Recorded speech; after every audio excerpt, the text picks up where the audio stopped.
All right.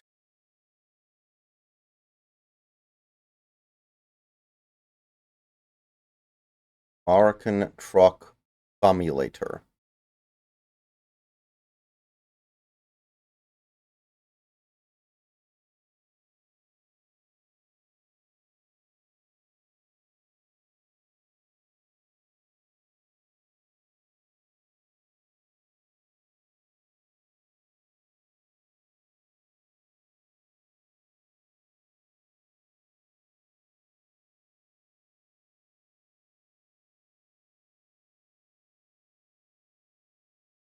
Remember all the Clown World stuff and the honk posting over the last couple of years? Yeah.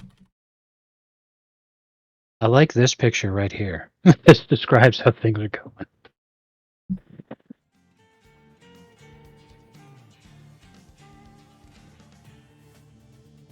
We're going to do things to you that have never been done before. That's pretty good. But yeah, I've been having a really enjoyable time trying to talk to people on Twitter today who are like, "Oh my God, Trump is so stupid with these tariffs. It's going to destroy the U.S. economy, but somehow make Canada and Mexico rich." And I'm like, how the hell do any of you? Both Canada and Mexico conduct very nearly $1 trillion worth of trade with the United States every year. Both of those countries individually. If they could replace that, they already would have. Why would they retaliate with counter tariffs if it was as simple as, oh, fuck them, I just won't deal with them? All right. I created the convoy. All right, I will come in when I can. Game's still loading.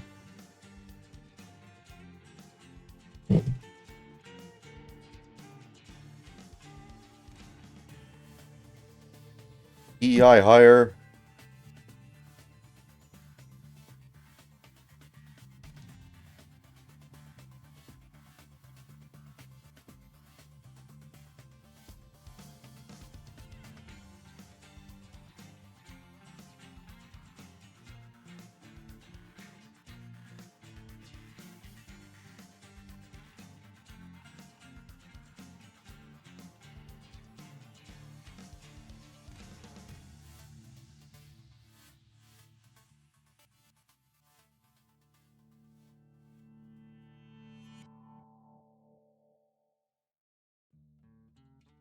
Talk. He can talk. He can talk. He can talk. He can talk.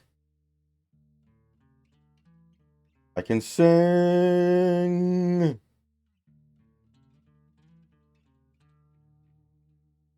What's wrong with me? I think you're crazy.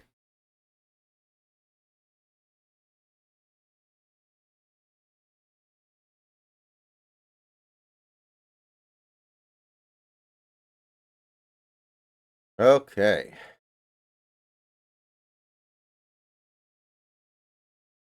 Yeah, it's especially funny seeing Canadians reacting to this whole thing.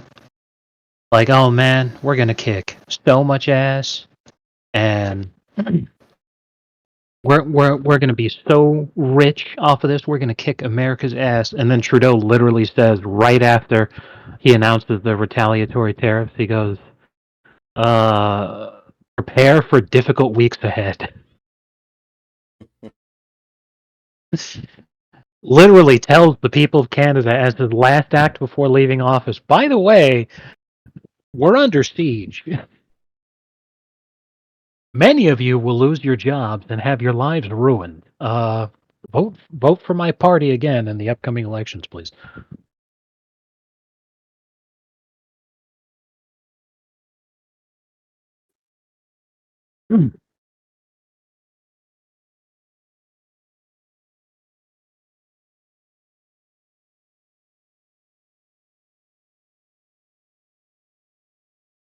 All right.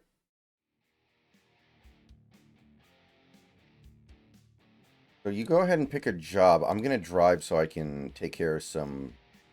I need to fuel up and shit. Oh, it's actually a good point. I gotta check the status of my stuff also.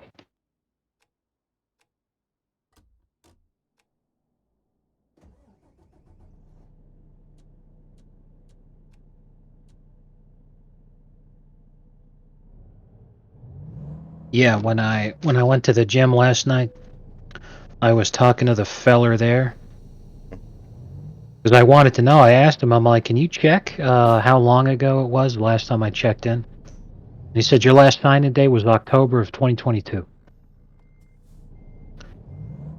I was like, well, that explains how miserable I've been for the last 2 years. Jesus.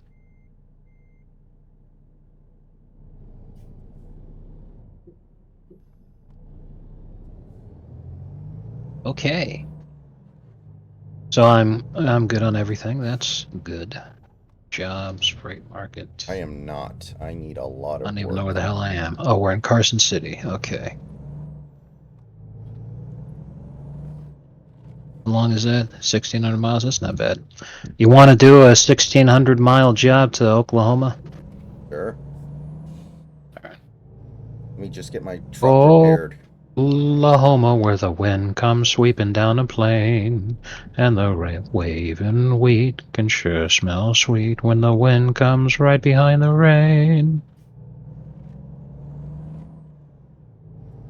I like how Oklahoma actually made that their state song.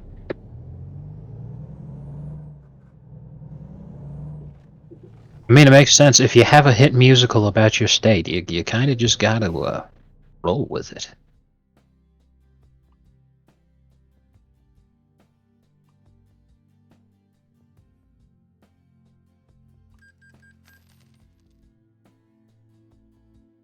Yeah. I'm a little disappointed because, like I was telling you, I didn't go out tonight because when my dash was scheduled to start, it was dead as disco. But then, like an hour later, it was absolutely bumping, and I'm like, oh, son of a bitch. How did that happen? Like, Well, it's just a crapshoot. But the thing is the dinner start at 5, but today they just started at 6, I guess. You know, it's a crapshoot much the same way. If you have to just guess which part of the city is going to be busier. It's different every day. There's just okay, let me get gas. Then I'll be ready to go. So you can pick a job and I'll be ready to rock it.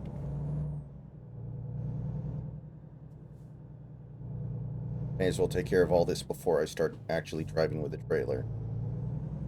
yeah, yeah, I get it.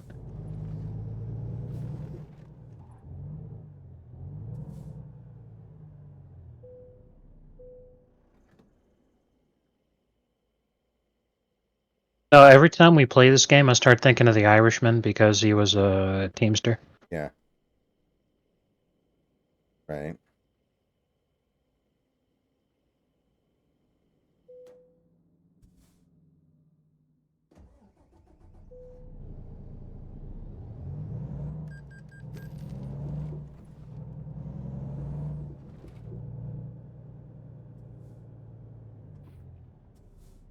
Okay, it looks like we're right next to each other on the map, so I shouldn't have to teleport anywhere. So that's nice. Yeah, you're really close. Navigating this area is pretty easy, and it's just a standard sized trailer. It's not weird or anything. Okay, what do I do here? F6. No, F.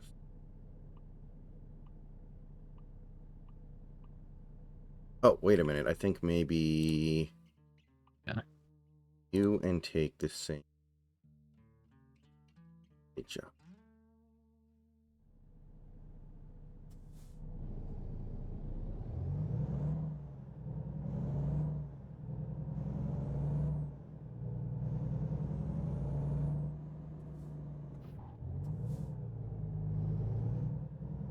See? Dante, the Suns are going to make the play-in. I mean, I'm sorry, the Blazers. Blazers are going to make the play-in, man. We're telling you. That's not a bad team anymore. Yeah, if Scoot just had a really difficult rookie season, but he's actually turning it around, that's fantastic. And you should definitely, because I mean, people forgot, but it's really a genuine thing. You should want your young team to make the playoffs, even if you're just going to get bounced in the first round, because having playoff experience is good.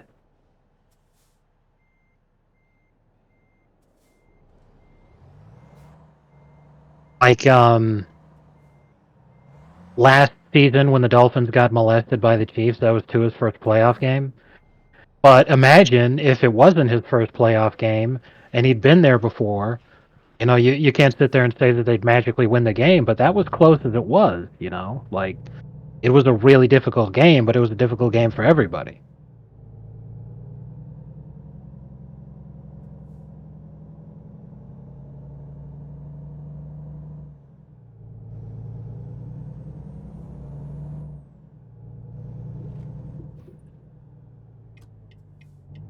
That'd be kind of amazing if the Blazers made the play-in over the Warriors. But the Warriors I are think not it would playing be well. the sign that the Warriors need to finally blow it up. But the signal should have been when Clay left. But Steve Kerr should have retired while he had the chance, because at the rate things are going, he may end up getting fired. You know, the interesting thing is, I was looking at Curry's box score stats. You know, I don't know about the advanced metrics. But in terms of like the box score stats, Curry is still about as good as he's ever been. It's just volume. Right? Like he doesn't score as much as he used to, but he's still shooting with good efficiency. He's still not turning the ball over an excessive amount. He's still Curry, actually. I was surprised. I thought maybe this was going to be the year where he really just didn't have it anymore. One thing to keep in mind is that his volume is down, but we're also playing in an area where, in an era where the pace has increased to such an extent that his volume being down is actually concerning. Right. He's still a good player, you know, exactly like you said. He can still contribute. But the way that things are going, you know, remember that he said he wants to retire a Charlotte Hornet. You know, he wants to spend his last season there to play for the team that his dad did. Right. So if the Warriors had any brains in their skull, excuse me, they would fire Steve Kerr to the Hornets and just try to amass any assets that they can.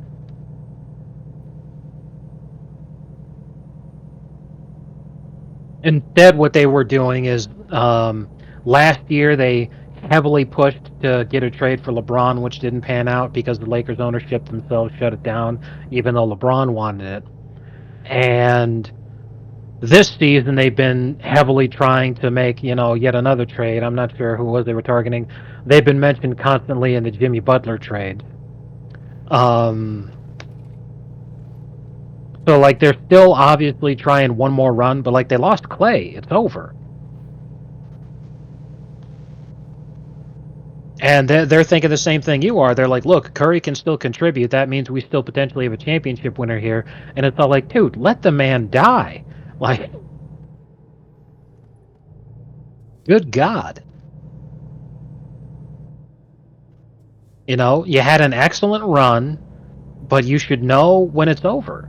And the fact of the matter is, losing to the Lakers in the second round in the year that the Nuggets won the championship, that was it. That was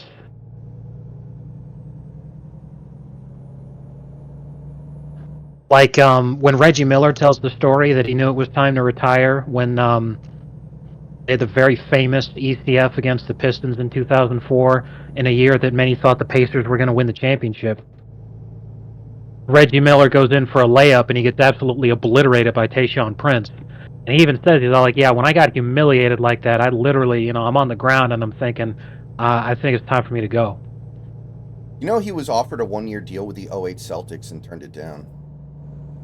Yes, and I respect the hell out of him for that because, you know, that Celtics team was supposed to be the team of destiny, and hilariously, Doc Rivers still did everything he could to try to fuck that up. But Miller said, I don't want to win a ring like that. This is not going to mean anything. And I respect the hell out of him for that. But this is so steep. I can't accelerate on this incline. Yeah, I know the feeling. And I'm literally right behind you. I've got the same problem. I have a God like drop too. right.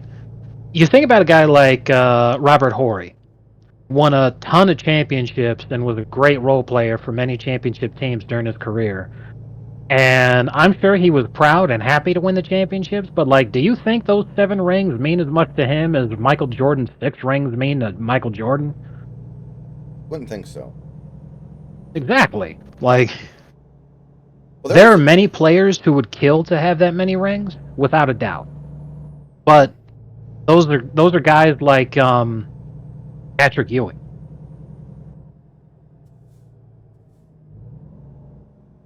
Well, there was actually a story, like, I think 15 years ago. I guess Robert Horry has lost some of his rings. Like, he said, he was moving, and some of them just didn't turn up, and he's like, yeah, whatever. Yeah, and that's perfect. That is a perfect example of exactly the kind of thing I was talking about. Whereas Chris Bosh, who has much less rings, but he also meant way more to those championship teams than Robert Horry did. Not that Robert Horry was a scrub or anything, but Bosh literally he has the most important rebound and assist in NBA Finals history. And Bosh is a Hall of Famer. Horry will never make the Hall of Fame. And that too. So that's the thing, is that you've got all that going on, but like Bosh just with 2 rings. His house was broken into and the rings were stolen, and he was devastated. That's less than a third of as many rings as Robert Horry has, and he loses his. Did Bosh ever get him back? I'm not sure, because I never looked it up. It was just famously his house had been broken into, and many things were stolen. Just the rings were among them. Right.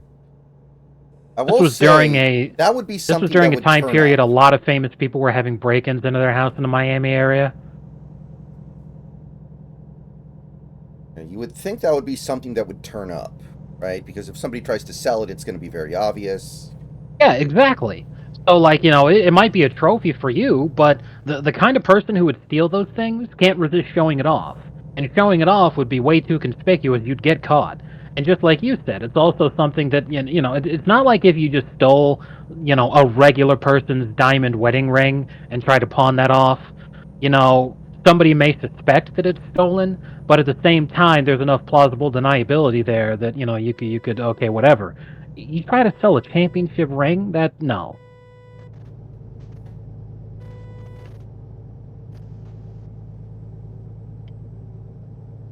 Not even a professional fence would be able to pull that off. Come on. As long as you look on the other side of the road and it's clear enough that you can pass them, you can pass them. Like, I'm about to do it to you, so don't move over now. But, oh yeah, here we go. It's okay. I'll take the L for you on this one. And yeah, there's a cop right there to just make it even worse for me. Did you get fined? I just lost $4,000. What was the offense? For crashing, but that's the thing, is that if you crash into somebody and the cop's right there, you get kicked way more. Ah, okay. I didn't see you hit anybody. Like in real I thought life. You actually avoided them. They probably hit my trailer.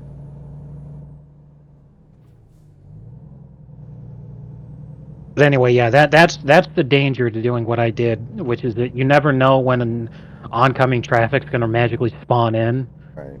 It's not like real life where you can see down the road and see that there's nothing coming at you.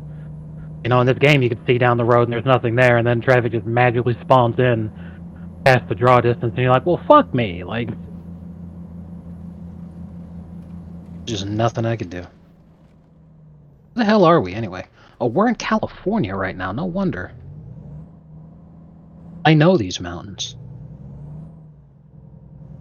Dude, I am crawling right now. I can barely. Yeah, that's how weird the road that we're taking is to fucking get there. As we started in Nevada, we were in Carson City, and we're in California right now just so that we can go back into Nevada. Interesting. But that's because one of the things that they did with adding more states, as their budgets got bigger and the states were smaller and all sorts of other things. They just added more roads that you can take, which is why they're doing a remodel of California right now. They're adding more roads because there are very few roads. Like a good example, like if you open up your map and just look at Nevada, look at the roads in Nevada. It's incredibly sparse. So a lot of people are saying that because Nevada was a launch state, also that once they finish California, the remodel, they'll work on Nevada for a remodel. Because even though Nevada's not very highly populated and it is mostly just a big ass desert, like fucking Utah's got more roads than Nevada. And Utah's just as sparsely populated.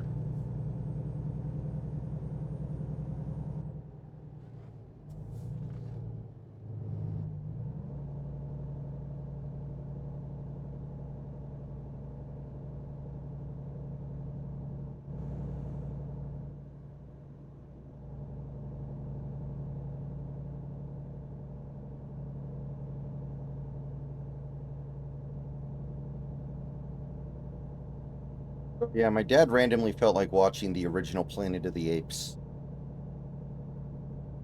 The original. I'm sorry?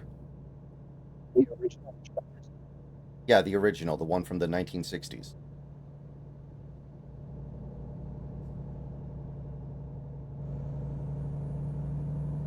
The first Planet of the Apes movie I ever saw that came out when I was a kid was the Mark Wahlberg. Dude, you sound like you're underwater. I don't know what the hell's going on. I don't know either. Okay, there we go. There we go. I don't have any earthly idea. I don't know what to say. All right, you're better now, though. So whatever was going on is over now. But anyway, go ahead. I could only assume it was lag or something. But the first Planet of the Apes I ever saw, because it came out when I was a kid, was the Mark Wahlberg one. Yeah, I saw that one too. That is not a good introduction to Planet of the Apes as a franchise. No, that movie's kind of a joke. And clearly was trying to be a franchise, and it was a very bad idea to think you were going to get a franchise out of that. Yeah. Who do you think fucked it up harder in terms of having higher expectations than they actually managed to put up? Is that or the monster universe thing they tried to do with having Tom Cruise as the Mummy? I'd say the monster universe fucked it up more. Because that was supposed to be a cinematic universe. They just wanted to make a Planet of the Apes like trilogy, I think, with Tim Burton. Yeah, fair enough.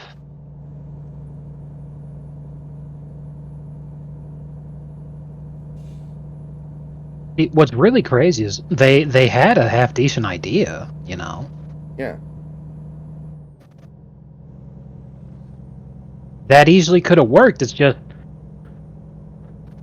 they tried too hard to focus on marketing because this is a mistake that so many different companies make.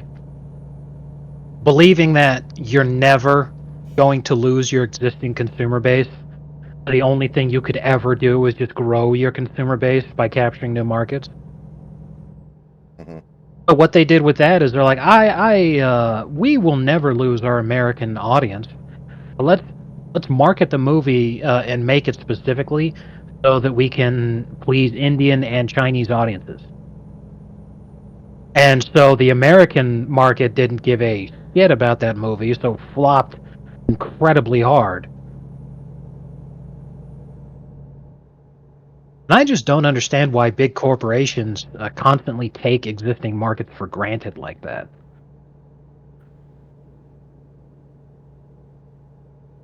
Thinking, oh, they'll just buy any old slop.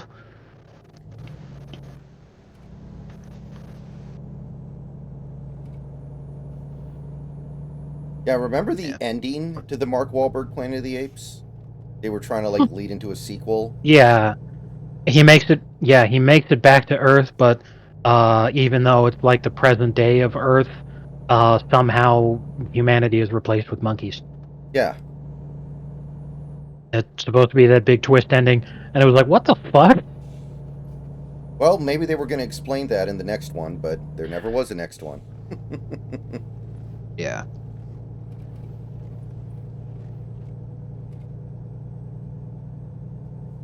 And that one actually had a cameo from Charlton Heston and Linda Harrison. I remember Wild. that too. I miss Charlton Heston. He was great.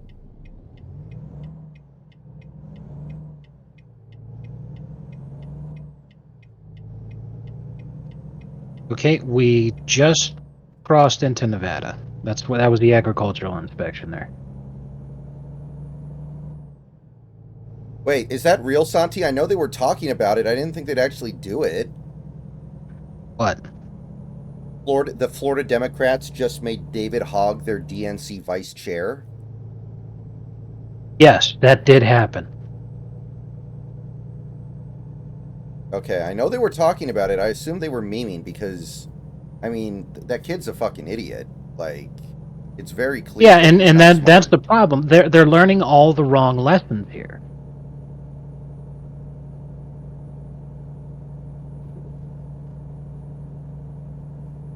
Pulling over for a quick rest break because mine was already like half filled. So I'm like, yeah, I'll just do it now. Mine's up there too, which is weird because I haven't been driving that So- long. When you get to the stop that I was at, I think you should use it too then, because this is a very easy one to activate. Okay. I got it. And that's a real blessing.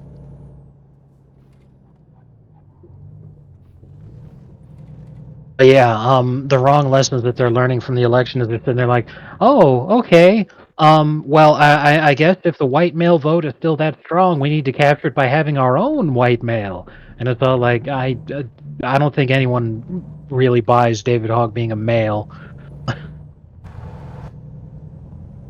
Well, like a couple months ago, one of the very few House Democrats that actually lost their re-election bid in the House was Mary Pelota, who was the congresswoman in Alaska, and she lost her race. It was very close, but she lost her race. And David Hogg takes to X to post like, oh, that's what she gets for being a pro-gun Democrat or whatever. And it's like, bro, she's serving in fucking Alaska. Yeah. Trust me, that's not why she lost. If she was pro-gun control, she would have lost by 30 points. Alaska. Exactly. How do you not understand this? Yeah, that's big time retardation, and that's another funny thing. If they're gonna make him their vice chair, it's like, dude, that's fucking fantastic. Yes, because that kid's big retarded. I'm using a wheel, Mr. Beast. Yes. Yeah, that's the thing. It's like, I think people have even pointed out how, I know he got into Harvard or whatever, but he's not smart. He only got in because of, he was a feather in the cap of whatever Ivy League school he right. He got into Harvard because the Democrats take care of their own. So aside from him being a Politico, his dad's also a very high-ranking member of the FBI, or at least he was. I don't know if he retired, but yeah, his dad is a really high up spook, Ed, whatever. So it's just part of the whole system that they have. They take care of their own, and nepotism is very powerful in that group. So that's how he got into Harvard, because and people were talking about it at the time that he got into Harvard, but he got denied from going into all these other schools, and they're like, but Harvard's supposed to be harder to get into. Well, why do you think he got in? Yes, Mr. Beast, I have pedals. The only thing I don't have is the gear shift, because I don't know how to drive a stick, and I think trying to learn in a video game would make it not fun. So I don't have the gear stick. Yeah. Well, presumably it would be easier than it is in real life, but because we're using an 18 gear differential right now, that something tells me that would not be an enjoyable experience.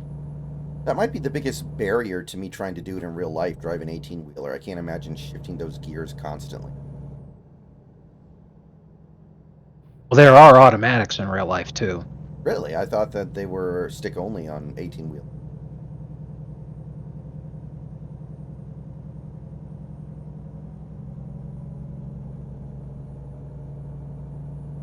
Oh man. I got gigged on a speeding offense because I was going 40, and then the speed limit dropped from 35 to 25. Right when there's like a cop right next to me, so he just immediately, pew, and I'm like, son of a bitch.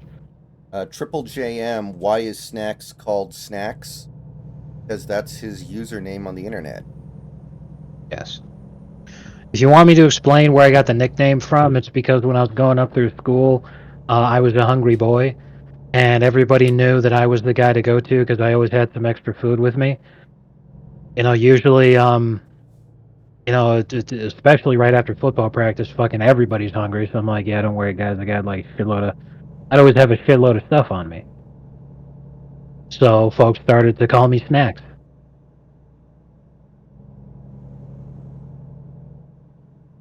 It's better than being called Coco.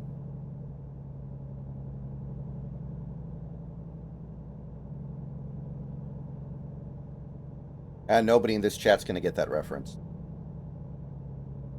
Now that I think about it. Snacks gets it.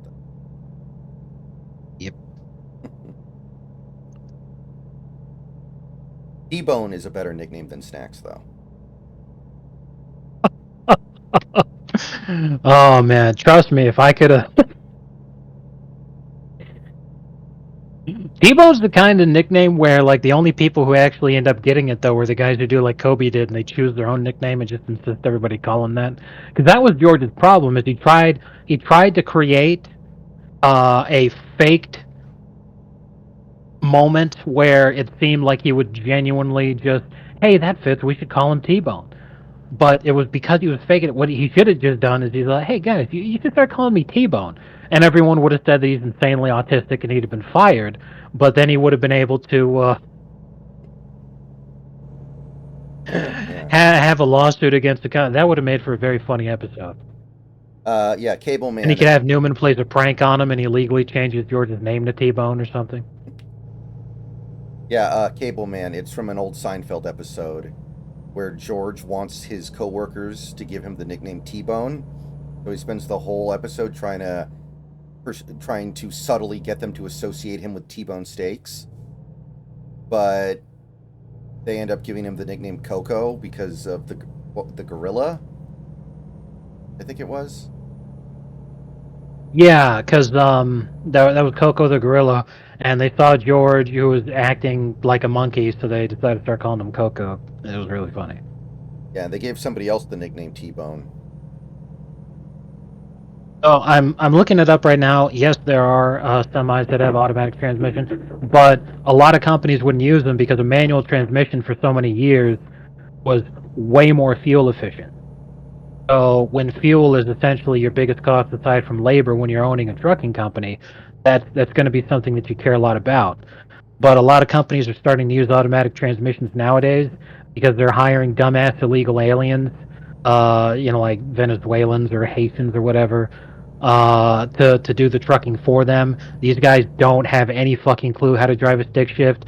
So if they drive an automatic, there's at least a chance that they might be able to get the load there, as opposed to if they were driving a stick shift, they would absolutely fucking vaporize the gearbox, and you'd just be completely fucked. You'd have to completely rebuild the transmission from scratch. Every single time these guys went out there, you wouldn't make any money. The ultimate end goal of this game is to have fun playing it. There's really no game mode. Yes. You can come up with your own. Right. The premise is that you own your own trucking company. So if you would say there's a goal and you have your own company, then it would be to make your company more profitable, to hire new drivers and make lots of money and blah blah blah. But this is the truth with any game that is a simulator, and especially if it has simulator in the name.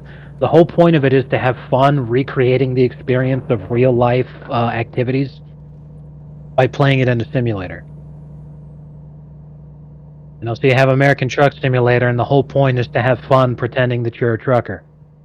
You have Farming Simulator. The whole point is to have fun pretending that you're a farmer. You play Car Mechanic Simulator. The whole point is to have fun pretending that you're a car mechanic. Those games are very reminiscent of the real life activity, but there are many aspects to it that can't be transferred into gameplay, especially to, expecting people to have fun with it as opposed to those other things that are actual jobs. So, there's going to be negative aspects to it. And in this game, and in other games like it that are simulators like that, the amount of money that you actually make is way higher than you would be making in real life. If you play this game long enough, you'll become a millionaire easily. There are very few truckers who own their own cab who become millionaires in a matter of weeks.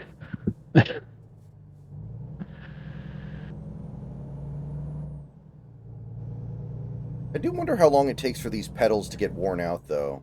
Because I'm pressing up and down on them a lot. It occurs to me that there's no way something like this is meant to last decades. Yeah. But we'll see. Oh, tumbleweeds. Did you drive by the tumbleweeds? Yes. Very amusing. That's to signal that you're in Nevada.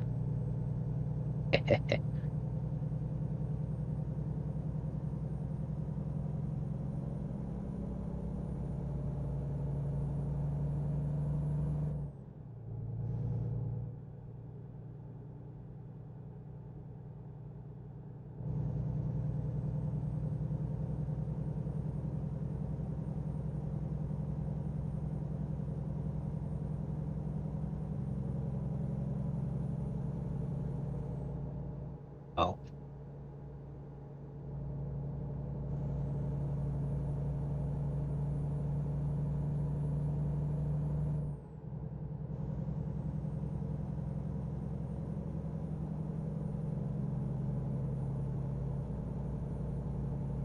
On European Truck Simulator, can you go on the Autobahn?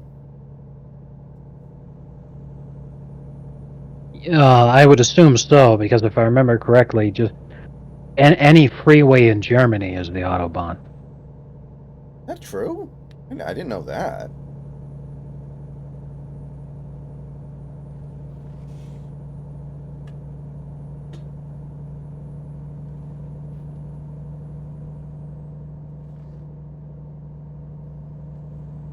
The Autobahn is a network of highways in Germany that are known for their high speeds and lack of speed limits. The word Autobahn literally translates to motor track. When Hitler invented the Autobahn, it was their freeways.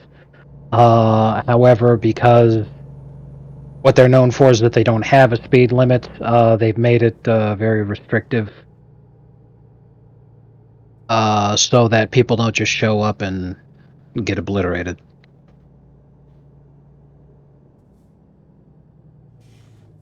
But yeah, it started off as being the German freeway system. Dude, these goddamn speed limits vacillating up and down is driving me crazy. Just let me go 70 for an extended period of goddamn time. Yeah, I know the feeling. Okay, I can see a little bit ahead of me.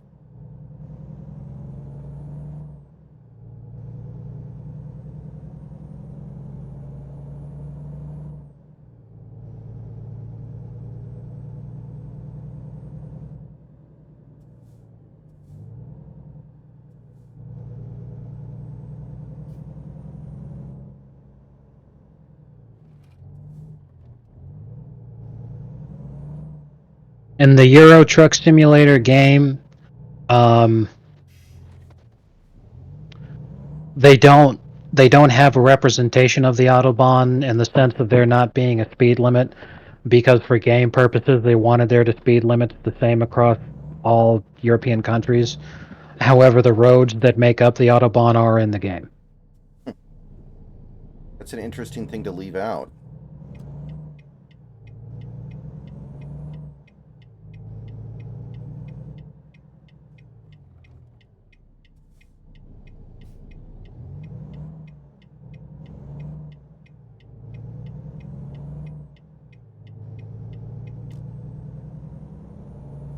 Although, to be fair, the post I was reading was talking about that is from 10 years ago. However, Euro Truck Simulator has way more content than American Truck Simulator does. They've been making it for a very long time. Even though that post is from 10 years ago, when that post was made, They already had everything from the United Kingdom to Russia in the game, so.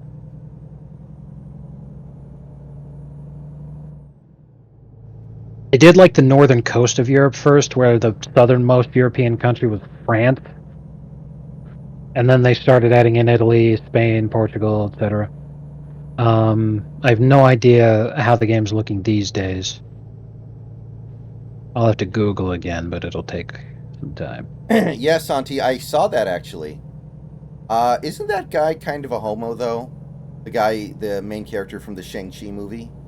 Like, I know he plays that role well, but isn't he kind of a homo? Apparently, did you ever see Shang-Chi, the Marvel movie?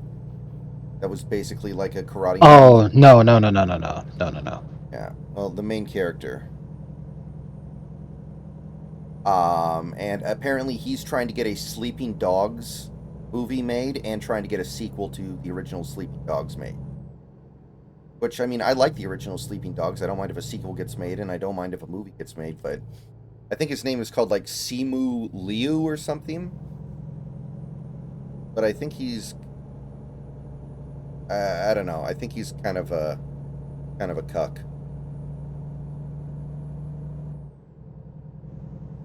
Yes, you are a cuck. We've known you're a cuck. You being a cuck has shattered this family, quite frankly.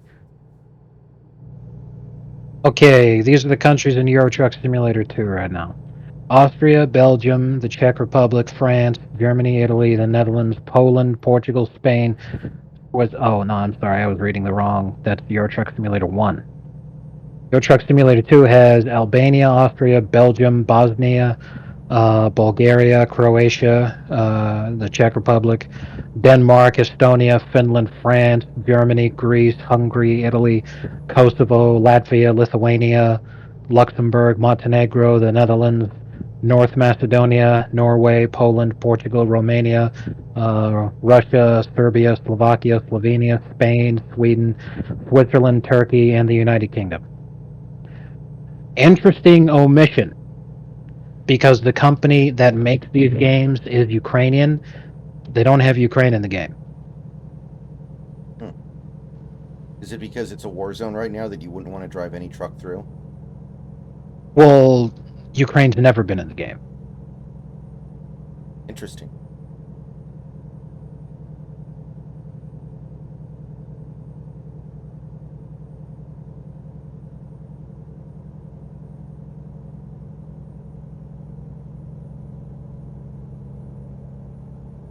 Hey, Vegas.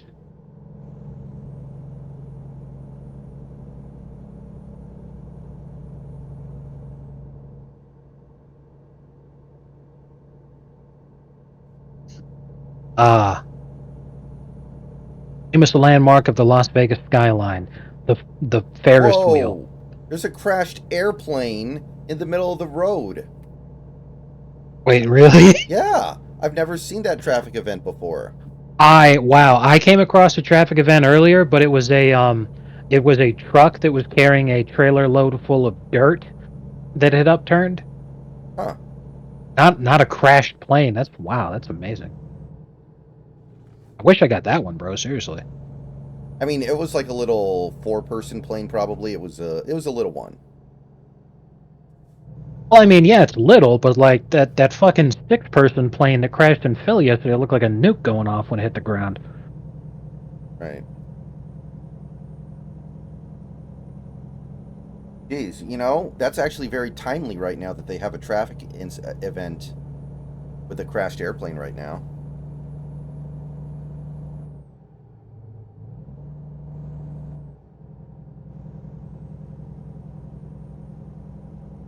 How the hell is that a rest area on the freeway? What the fuck? Game, you're silly.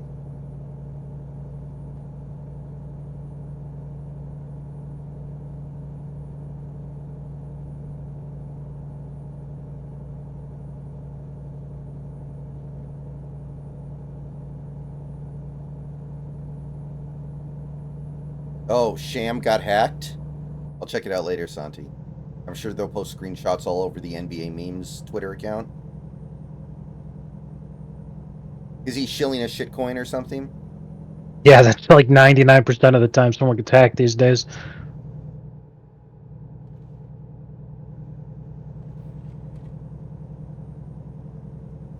He's saying Anthony Davis got traded for Luka. Oh, okay. Well, I guess there's a 1% chance he didn't get hacked, and that's going to be like, that's one way for Adam Silver to try to boost the interest in the NBA. That would by far be the biggest news in years if that happened, because Anthony Davis is dog shit and way over the hill, and Luka is like the second most important player that the Mavs have ever had, and the only guy besides Dirk that's ever dragged their shit ass team to the finals. No offense, Joker, but that's just damn. That's impressive.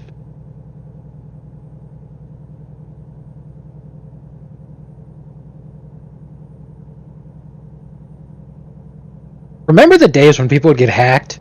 Then what they'd start doing is they'd start posting a lot of really disgusting shit because of how much notoriety that account had.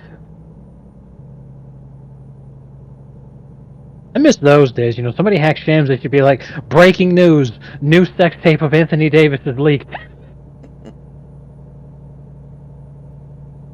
And he just includes the picture of Anthony Davis in a locker room after the game when he's getting spanked and he's fucking wagging his tongue around, and then the next picture is some guy sucking his own dick.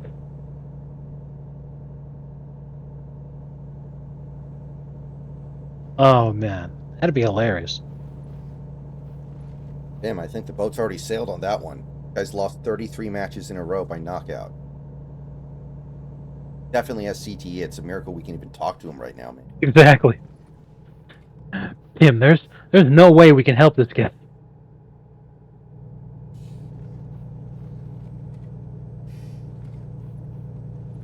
Because I mean, like it's happened many times where someone's been like, "I want you to help me do this thing," but they want you to help them do that thing because they think that's what'll make them happy. But the whole point is to be able to make them happy.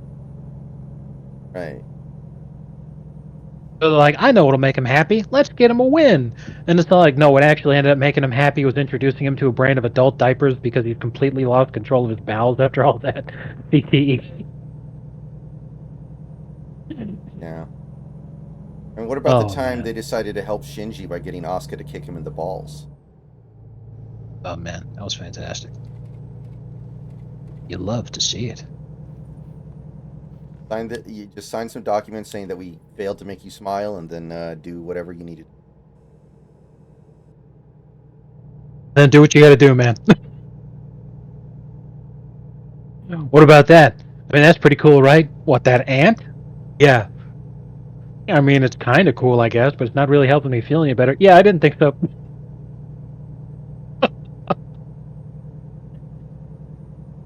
I mean, that's I think this guy's a lost cause. That's like the one episode that genuinely makes Charlie seem apathetic, and it leads to a lot of people calling him apathetic, and I don't think that he is. Most of the time, he's just trying to be a straight man. Yeah, he's really not. The entire point of Charlie is that he's a normal guy. And a normal person in that situation would be wanting to give up when you meet the guy, he's literally got a gun to his own head. Like, right.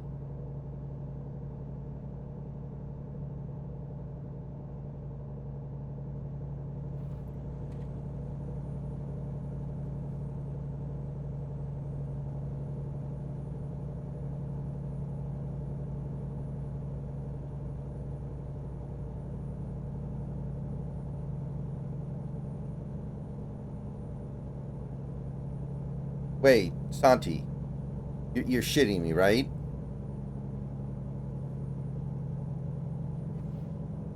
What? Hold on.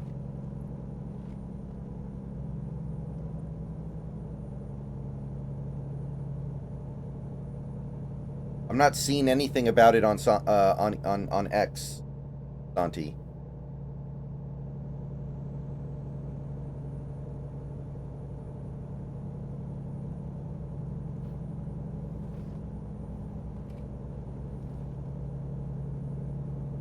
No, there's no fucking way. There's no way the fucking Lakers could trade AD for Luka.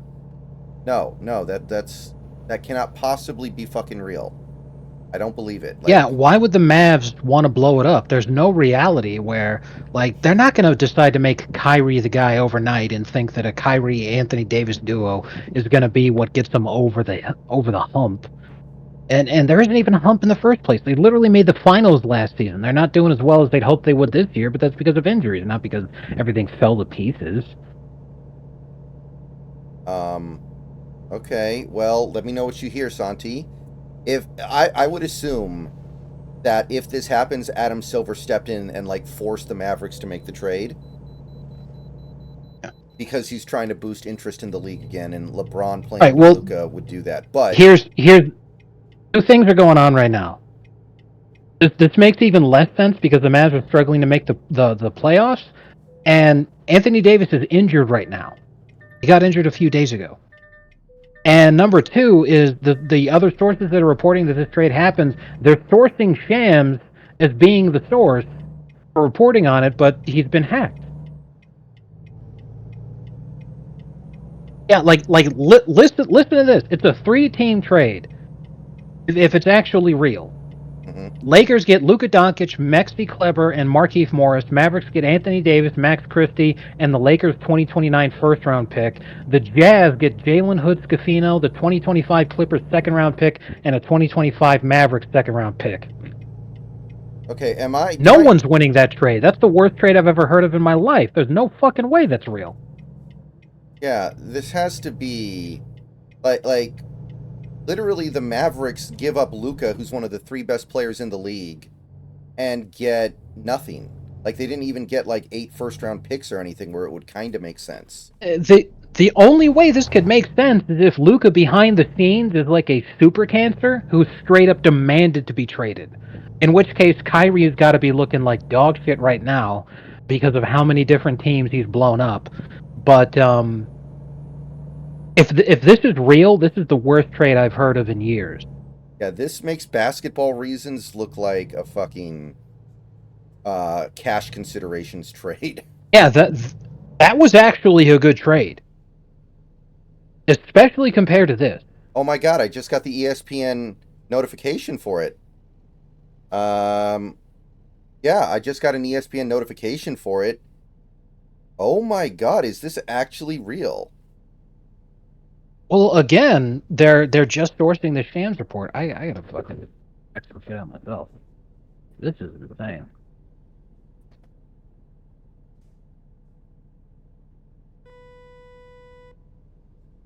Wow, man. There's no way. There is no fucking way. After Mavericks made the finals last year. Right, they made the final. Why would they trade him? There's no reason. One of the 3 best players in the league. For Anthony Davis? How old is Anthony Davis now? He came into the league the same year Michael Kidd-Gilchrist did. And you know what's even worse is that people are saying that this makes sense because the Lakers needed some kind of trade to stop getting destroyed by the Nuggets. But the thing is Anthony Davis is the only guy in the league who's actually guarded Jokic somewhat effectively. Fucking crazy. There's no way. Given that Luka's still relatively young, this is one of the biggest trades in NBA history, if it's true, just by virtue of the fact that he's in it. Like, ain't no way. And for this to occur 5 days before the deadline, and it's 9 o'clock over here for us. In Dallas right now, this is taking place almost midnight. Why? Oh my god. Well, I'm never watching basketball again if this is true, because it will prove beyond all doubt that Adam Silver's like pulling the strings for every team, and he was like, just get the Lakers Luka somehow to make the people watch. I'm not watching that shit. No. Yeah, this can't be real. Because again, the only source anyone's using about this is Shams, and a lot of people talking about Shams got hacked. What if Mark Cuban is just about to be forced to step down as president of basketball operations in Dallas, and this is like his final screw you for pushing him out. There's no way. This cannot be true. This cannot be real. And yes, a lot of people are saying that yes, this is real is like the guarantee that it's not real. Nothing has ever been more obvious that something is not real than having to say this is real. Oh man, this is wild. Well, we'll see what happens, but that better not be real. I mean, my God. Yeah, this has to get basketball reasons. This isn't even remotely close. Yeah. To being a justified trade. This is one of the worst trades I've ever seen. Not even the Jazz are coming away good on this. Like, the Mavericks get one first-round pick that is going to suck balls because it's the Lakers. And they're trading for a guy who's injured right now when they're trying to make the playoffs? Yeah.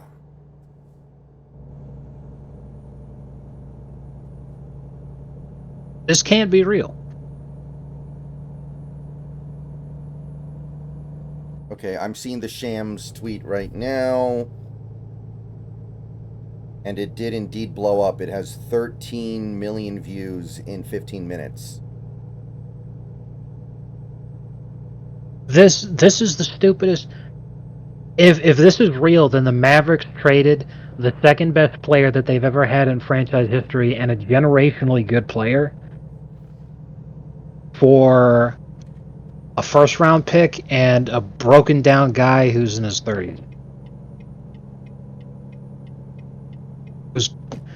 Anthony Davis is going to be 32 in a month, and he hasn't played a healthy season in his life. Right. Every 5 games he limps off the court and comes back after a while. Exactly.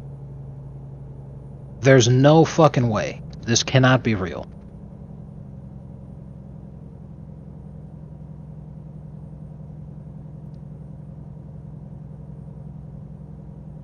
Yeah, if this is true, I'm checking out too. Yeah. That's like, yeah. I'm not a fan of any of the teams involved in this trade, and if this is real, I refuse to participate. Yeah, because it shows that the league is completely rigged. What I really love is a bunch of Lakers fans right now are talking about how the Mavs won this trade, which, good Lord.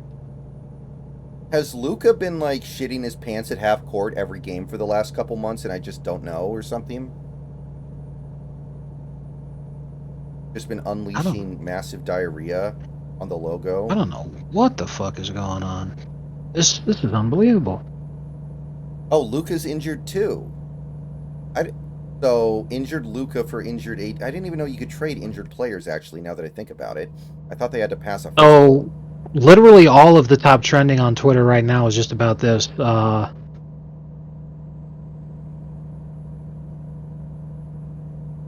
Yeah, Mark Cuban needs to be... If this is true, he needs to be forced out legitimately because he just traded a generational player, the second best guy they've ever had. And a top 3 player in the league right now. And a top 3 player in the league right now, perennial MVP candidate, on some random Saturday night for like peanuts. Zero return. Yeah, it has to be the worst trade in NBA history, except maybe the Gail Goodrich trade. And that, they didn't know how bad the trade was. This would be a scenario where you know how bad it is.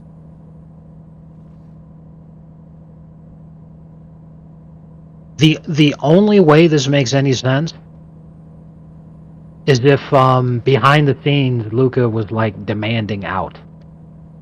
But even still, it's the only thing that you get a decent haul for him, though. Especially because it's 5 days before the deadline. Just wait.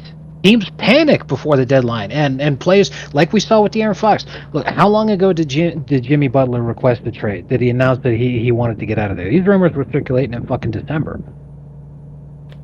And if they just made a move immediately, you know, who knows what they could have gotten, as opposed to now where they could potentially make a move and get De'Aaron Fox out of it.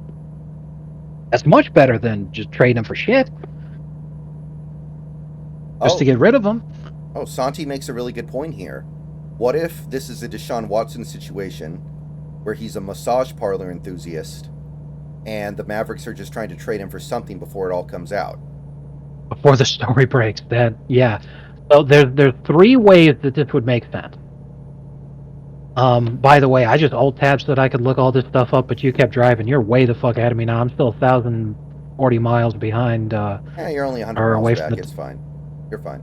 Okay. I'm aware. But yeah, holy shit. There's only 3 ways this makes sense. Is, you know, the one, like I said, if Luka behind the scenes is like a super cancer where he just wanted out. The second is, like you said, where he's secretly a Deshaun Watson type, and they're terrified about the news breaking, so they're just trying to get him out for the best return they can before all this comes out.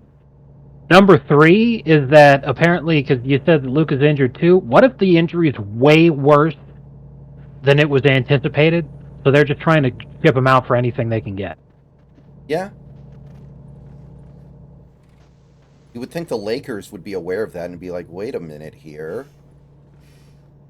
What are we doing? This is completely insane to me. Like, the equivalent to this, for me, is if in 2007, when they traded Shaq to the Suns, the Miami Heat, after they won the championship, where it was clear that they were going to have to enter into a new rebuilding phase, and Shaq wanted out and all that other kind of crap.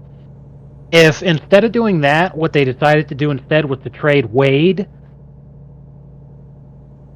that's what this feels like to me. Because granted, the Mavs didn't win the championship last year, but that's still a finals team. And Stan Van Gundy was even saying during the Western Conference Finals, he said offensively, this is perhaps the best backcourt ever. Just in terms of pure scoring capability, this may be the best backcourt we've ever seen.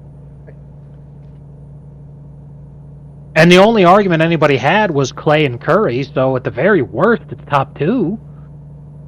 Why the hell are they breaking that up? For Anthony Davis, Anthony Davis has only been healthy in the playoffs 1 time his entire career. I'm still thinking it's not real, but we'll see what happens. This sounds like something we're all going to be laughing about in 2 hours. I refuse to believe that this is real until it actually, until these guys literally suit up for the other teams. I refuse to believe that this is real. There's no way. Yeah, because this trade is awful. This trade is awful. No one wins. Not even the Lakers win, because having Luka is great and everything, but he proved last season he cannot win a championship by himself. And he had a better supporting cast with him in Dallas than he would right now, having like literally the corpse of LeBron James, and that's about it. And LeBron's not going to stick around for very much longer, so yeah, you've got Luka, but like, you better work fucking fast if you want to keep him. If you want to do anything with him. I know recency bias is a thing, but it feels like the worst trade in sports history. Forget basketball history. Like, I'm trying to think of another trade that was worse. Like, fucking, maybe the Deshaun Watson trade was worse, but... The only trades that look worse would be, what I'm trying to think of is like in the NBA, that the trades that Stepien was making that caused him to name a rule after him. At least I knew what he was doing when he was doing that. He was like trying to, I want to be good now. I want to be good now. I don't want to wait. I want to field a good team now. And, you know, like the Gail Goodrich trade was really bad, but they didn't know how bad it was going to be until hindsight. They didn't know that pick was going to be number 1 overall. Yeah. And, it's a lot of stuff like that. Like, the pick that would become Kyrie Irving for the Cavaliers, they traded Mo Williams to the Clippers, and the Clippers gave him an unprotected pick. Right. But they thought that Mo Williams was really good, and they needed a point guard to play alongside Blake Griffin. The Clippers were expecting they'd make the playoffs. Instead, they were a lottery team, and that ended up being the first overall pick. It happens. The Heat made a terrible trade when they traded Kyle Lowry for Terry Rozier, and, you know, there were other pieces to it. Because, you know, you could sit there and say, well, the injury is what made him bad and blah, blah, blah. But the investigation starting now with Rozier about him intentionally playing like shit because his girlfriend's gambling on the games. So it's like a reverse Pete Rose, where it's the actual concern about gambling, where you're not betting on yourself to win, you're betting on yourself to play like shit. So then you go out there and intentionally play like shit. Right. And there's the belief with this investigation that Charlotte knew that this was going to happen, so they were just trying to get rid of him as soon as possible. In which case, that's a horrible trade. Horrible trade for Miami. But small scale, because Kyle Lowry's washed up too. Yes, but it would have been nice to have that expiring and then not have to worry about it. But yeah, the whole point of what I'm saying is like I'm trying to compare it to other trades just to show how bad this one is. Because it's like, yeah, you know, you get raped in this trade, but like, oh my god.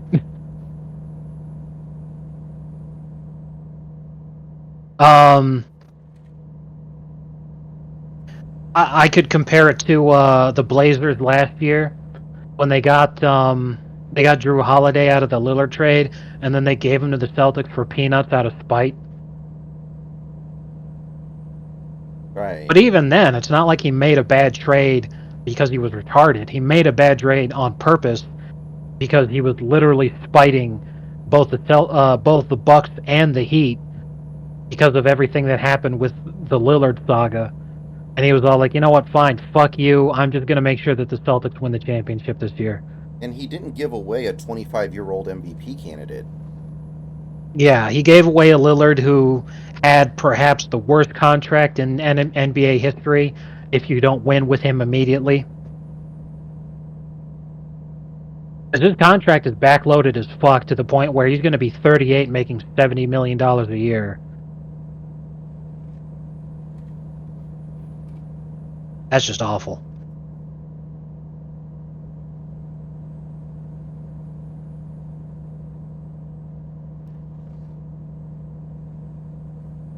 Yeah, if this is real, I'm just going to assume that Silver made the call. My phone is blowing up again from Lakers fans I know. Holy shit. And are they upset, you said? You said they thought they don't like the trade? No.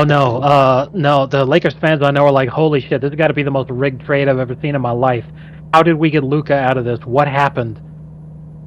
Imagine if the Bulls traded Michael Jordan when he was 25 for, like,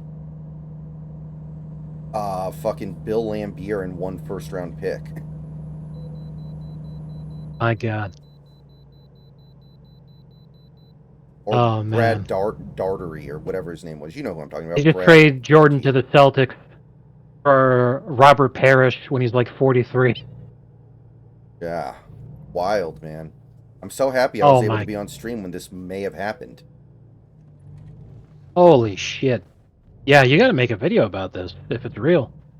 I don't think so. Maybe. I mean, it's such big news. It's like, to me, it's just an admission that the whole sport is rigged and stupid. Perfectly honest. Wait, I've got an idea. Get your Fire Pete Carroll bag and then cross out Pete Carroll and put Mark Cuban there.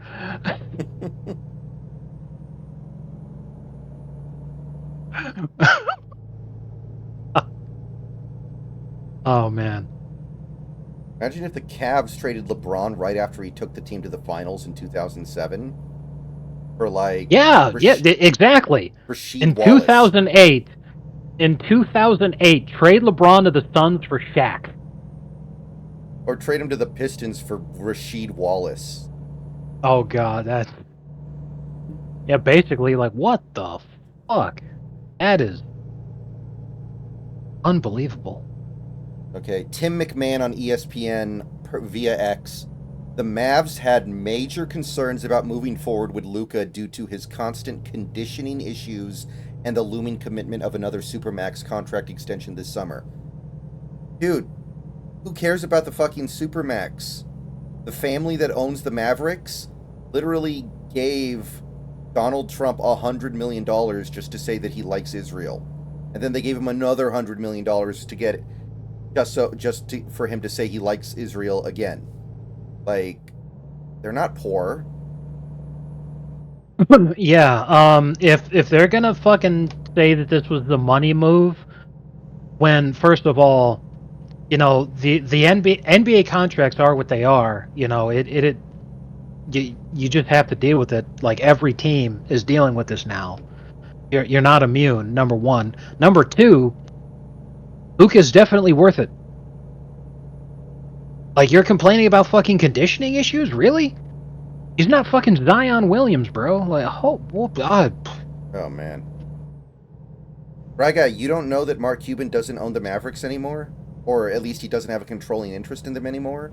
And Mark Cuban doesn't even have that much money. If Mark Cuban was the only owner of the Mavericks, I would actually buy that he doesn't want to pay Luka the Supermax because he's not as wealthy as he used to be. But no, Mark Cuban, I think he owns a very small percentage of the Mavericks now.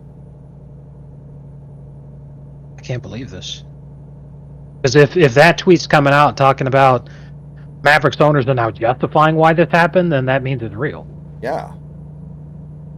Like, okay, maybe you're concerned about his conditioning. Jokic used to have terrible conditioning too. Jokic used to drink a 6-pack of Coke every day. Who cares? That's what winners do. Wow. I am in shock. This is easily the worst trade I've ever seen in my life. In any sport. Like, even if you have legitimate concerns about his conditioning, you still should get a massive haul back for trading him because not every other team in the league is going to have that same feeling. Clearly, some other team is going to be like, yeah, we'll deal with that. He's playing at an MVP level. What do we care? Yeah, this is the worst trade I have ever heard of. This is the Mavericks got there's no other way to put this. The Mavericks got raped. Yeah, they got... Wow. This is the worst trade I've ever. This is Billy King tier. Yeah, and at least Billy King, I think what he did, I know what he was trying to do. I don't know what the Mavericks are trying to do other than make their team bad. Bless you. Yeah, it's stupid. This because they even said their fucking concern is about his conditioning, with him having to pay him the supermax pretty soon.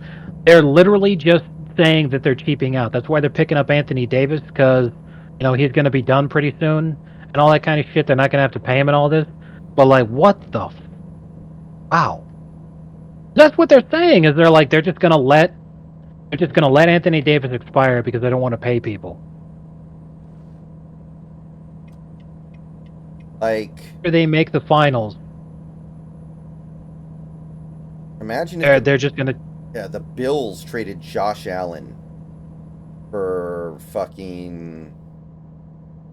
God, I don't even know what a good comparison is. Whoever's expiring right now, like Aaron Rodgers. Yeah, Aaron Rodgers and a second-round pick. What the fuck?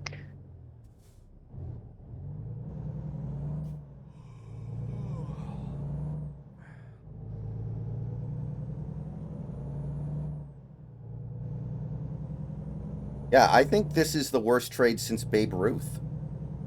And at least then the Red Sox were genuinely, like, financially insolvent. And they had to do something.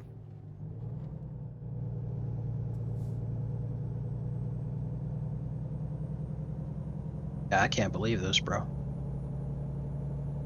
Yeah, yeah, this is like the modern day Babe Ruth trade.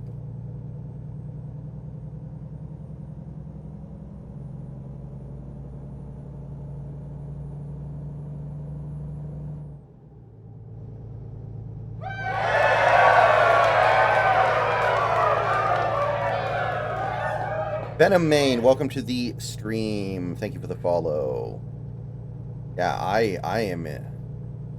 I didn't think a trade like that could happen in the modern day. I didn't think you could destroy a team in a trade to that degree. I thought it was impossible.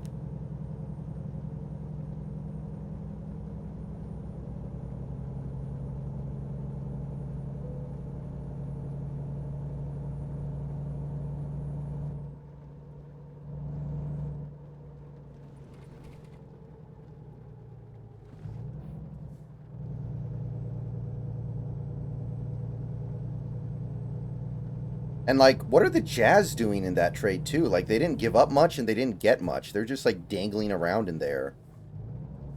Or They were just there to add picks. They were Yeah. just there to add picks. Fucking wild. I cannot believe this.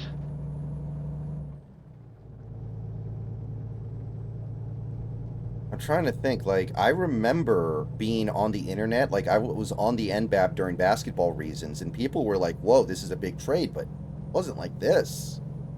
Yeah. And that's what I'm telling all the Lakers fans I know that are blowing up my phone right now. I'm like, get ready for basketball reasons, man.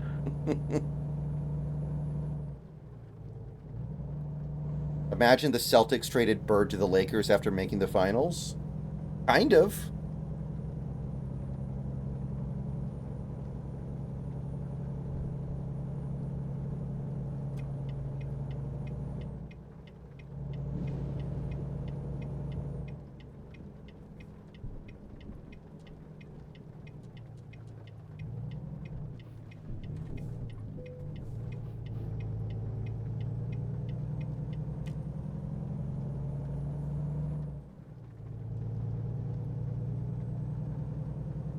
The Houston Texans trade C.J. Stroud for, like, current Tom Brady. I just got fined because my vehicle's damaged. It's never happened before. Going into the weigh station, they fine me for... It's only 19% damage. What the fuck? I've had way worse than that and not gotten fined. It's insane. Okay, yeah. Bill Simmons is about to do a podcast to talk about the trade because Bill Simmons has inside sources, so it's real. Like, somebody must have told Bill Simmons that, yeah, this is real because he's doing a podcast on it. Jesus, man. Yeah. Well, that's what I was waiting for, was more confirmation besides just Shams as the source, and other people are coming out with it. So this is real. This is the worst trade I've ever heard of in my life. This has to get basketball reasons because this is just tragic. If the Mavericks ownership is saying that they don't want to pay him a supermax because they're worried about his conditioning issues, like they're pleading poverty, they should be forced to sell the team. Mm-hmm. Because this is objectively hurting the franchise for no other reason than the ownership is trying to pinch pennies. Yeah. They should be forced to sell the team. If you could force Donald Sterling to sell a Los Angeles-based team because he said the N-word in a recording 10 years previously, like, really? Yeah. This is complete bullshit. If I'm a Mavericks... Force the owners to sell the team if they're trying to fucking trade Luka. That's insane. Yeah, right now, yeah, as a Mavericks fan, I'm wishing I had an owner that could drop a few hard R's right now.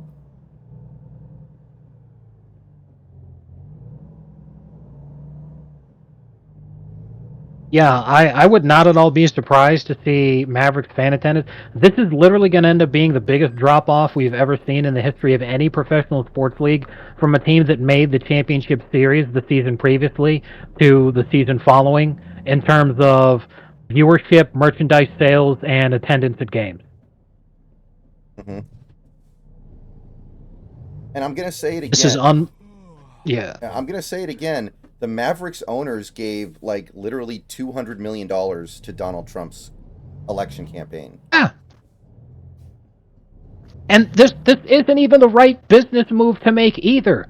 Because it doesn't matter if you're worried about his fucking conditioning. He's a big enough star to where it makes, you know, you're gonna do just fine financially anyway.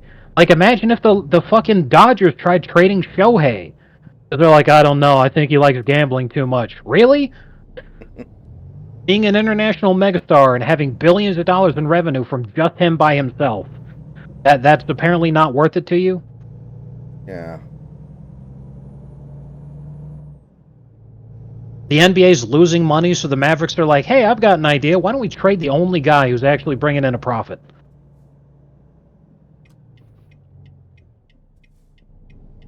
Well, I think Houston Rockets fan attendance is going to go way up because you're going to have a lot of defecting Mavericks fans now. Yeah, either Rockets and Spurs, and that might have been why this happened. In the short term, Silver's desperate for this shit because he's like, great, now we can do Lakers-Celtics in the finals this year, thank God. And in the long term, it's going to make a lot more people care about the Spurs because all those Mavericks fans just ditched the team.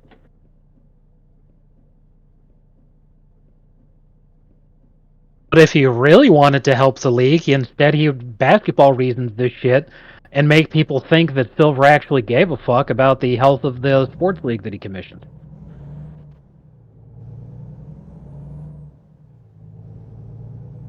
This kind of makes me think of there were a couple of streams from the 2016 election that I remember watching, and one of them had this e-thought girl who followed politics ideologically but didn't really follow the horse race. So she thought Hillary was going to win in a landslide because she thought that Hillary was smart and Trump was stupid, right? Like she didn't really look at any of like the polling or the math or the mood of the electorate. She was just like, well, I watch them and Hillary is smart and Trump is stupid, so therefore I think Hillary's going to win in a landslide. And watching her watch the results come in and just not even really knowing how to react or what to do or how this could possibly be happening. Like, that's what this feels like, honestly.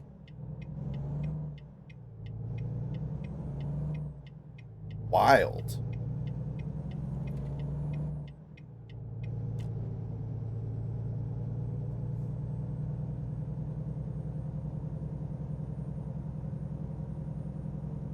I'm stunned. This is the worst trade I've ever seen in any sports league. Yeah. Yeah, and I think it's the worst trade since Babe Ruth.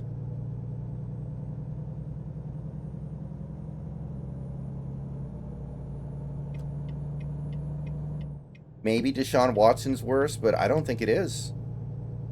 NBA first-round picks aren't even that valuable. Like, unless they're a top 5 pick, who cares? See, what's even crazier about this is, aside from the fact that they just made the finals, they also gave up a lot to get Kyrie. They went all in on that duo, and the year after they make the finals, they say enough is enough? It hasn't even been a full season yet.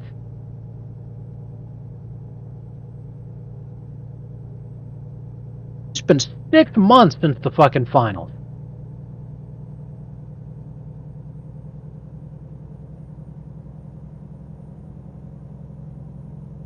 Why would anyone do this? I don't mean to be that guy, but it does feels like the end of the sport almost. It feels like the sport's just dying now. I don't, and I feel like maybe this is like a last ditch effort to revitalize it, but I don't think it's going to revitalize it. It's just going to turn people off faster because you're just announcing to everyone else that, hey, this shit's even more rigged than you thought it was. This shit is even more stupid and fake than you thought it was. But you're right. Death of the sport should definitely be considered right now, because right now the NBA is the only professional sports league that is losing viewership. This is not going to bring in viewers. This is going to turn them away even faster.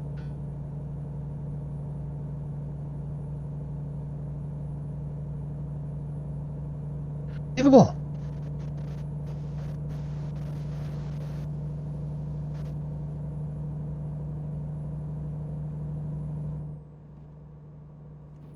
This has to get basketball reasons, or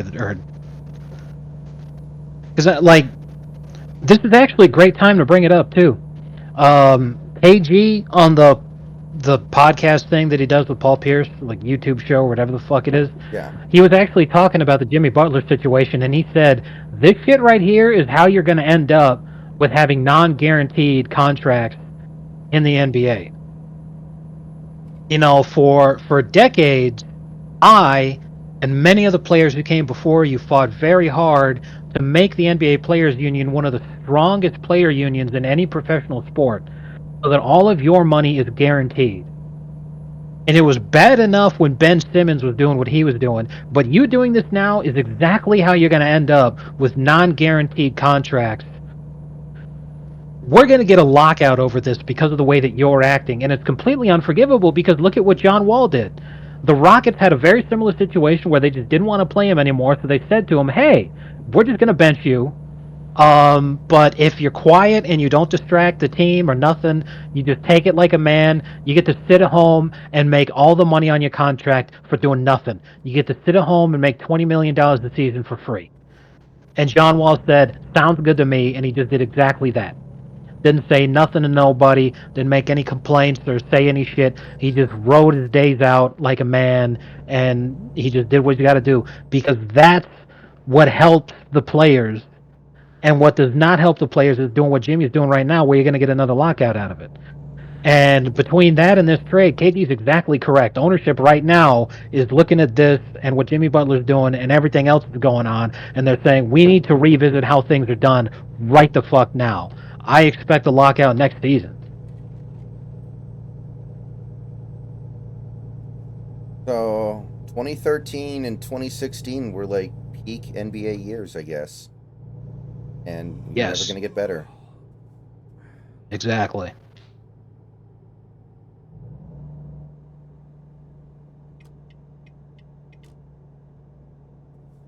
All right, I really need this rest stop to frickin' work. If it doesn't, I'm gonna turn off fatigue. Like, I'm not even joking. Because I already tried one. Yeah. I wouldn't blame you because it's really upsetting, but there's a much better rest stop coming up, which is what I'm going to use because it's one of those that's very large and also has a repair station. I don't need a repair station at the moment, luckily, but Well, I do, because when I'm way behind you, I know that I would be holding up the stream if you had to wait for me.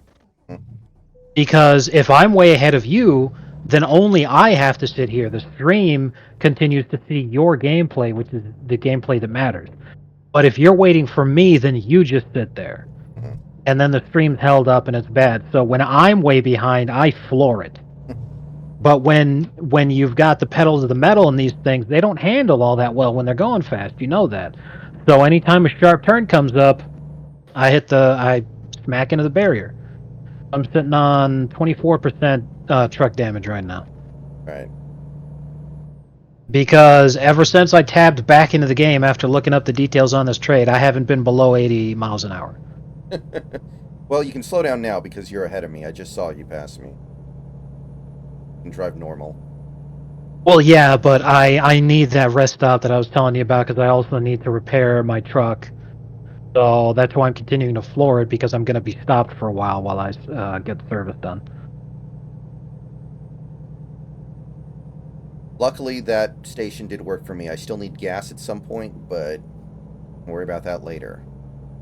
Yeah. I really need to make like a patch or a mod for this game that makes the resting stations much bigger. So that way all you have to do is be like within a certain bubble and you can activate sleeping. Like, I don't know why that would be hard. It's not even like for simulator stuff, because in a simulator you could pull over to the side of the road anywhere and sleep. I agree with you, because the way these rest stop stations work is that they're not randomly generated in terms of what's there. You know, the other trucks that are there, they don't have people inside of them. It's essentially just scenery or how that rest stop is supposed to look. So if you show up to one, you don't need to worry about, oh, well, you know, this would be blocked because there's a random truck in there. No. Just have, you know, not only that, but like every little stall there could have their own individual thing, like when you go up to a way station. I don't know why that would be difficult.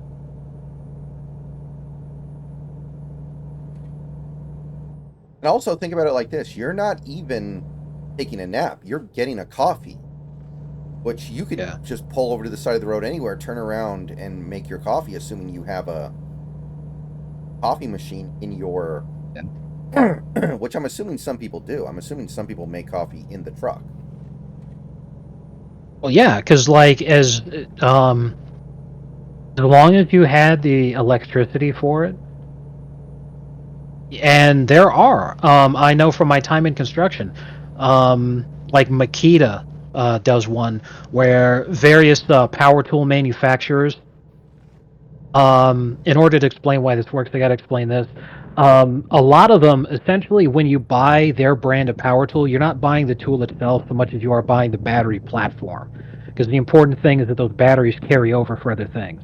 So what you want to do is, okay, they're investing in the battery. So you want to have other things for them to use that battery for, so that they would stay with that brand loyalty and keep buying your actual tools that the batteries use. So there are some who say, okay, that means we're going to get you the big portable battery powered stereo, or the big portable battery powered heater, or the big portable battery powered, and like Makita does this, coffee machine. I'll show you. I'll send you a picture.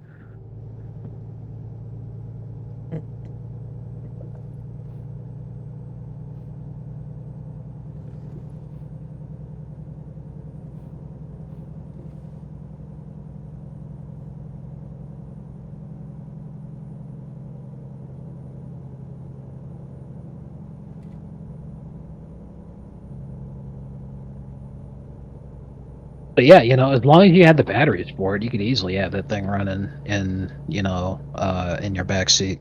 Right.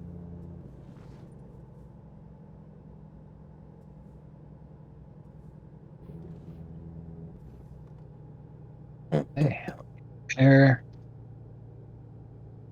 Also, I'll definitely say this: wear and tear on your tires builds up pretty quickly too. It's like the fastest wear and tear of anything that you get. Oh, I didn't even know you had to Now- change your tires. Yeah. Well, I accidentally did mine when I replaced everything. The last time we were playing, remember I said that I accidentally hit replace all instead of repair all? Yeah. My handling has been better once I repaired my tires, because they were like over 20, 25 or 30% wear and tear. I'll check that next time I take mine in. I'm down to like 7% damage just by default, because I haven't done like replacements. So I probably will have to do like a complete restoration soon. Remember, you get to control what parts you replace, because lots of them are different prices and Right. different levels of expensiveness. Yeah.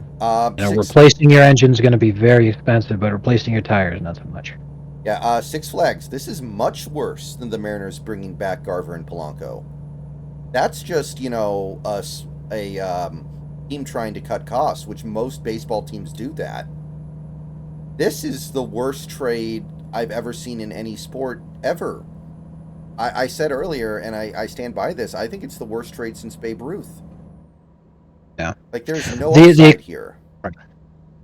The equivalent to this, Joker and I were trying to think about it, and we came up with a lot of examples.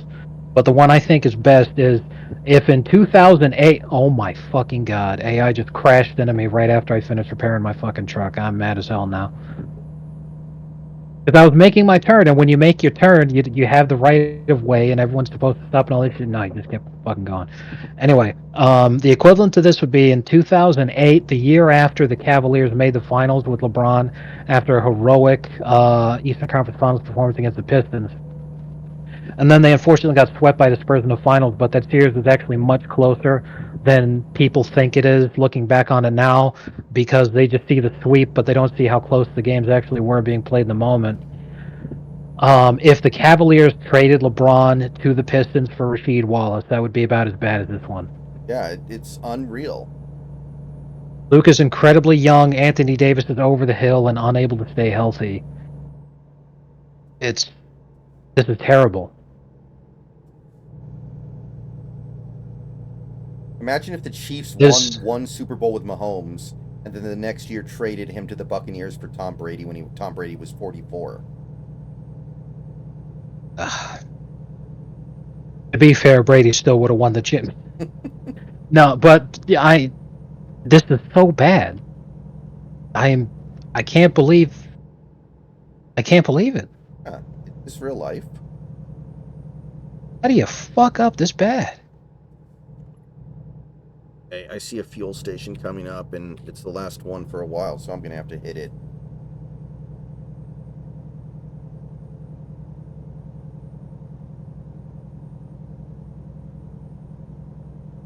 Yeah, after everything, because you're already in Texas, but I'm still in New Mexico, but I'm getting there.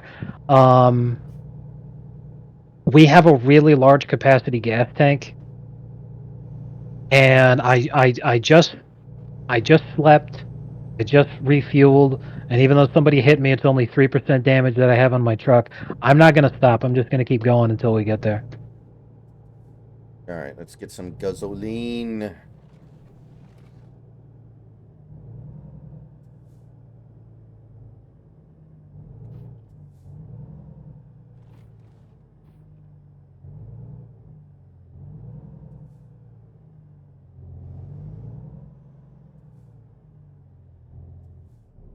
Oh, don't tell me I have to go loop around.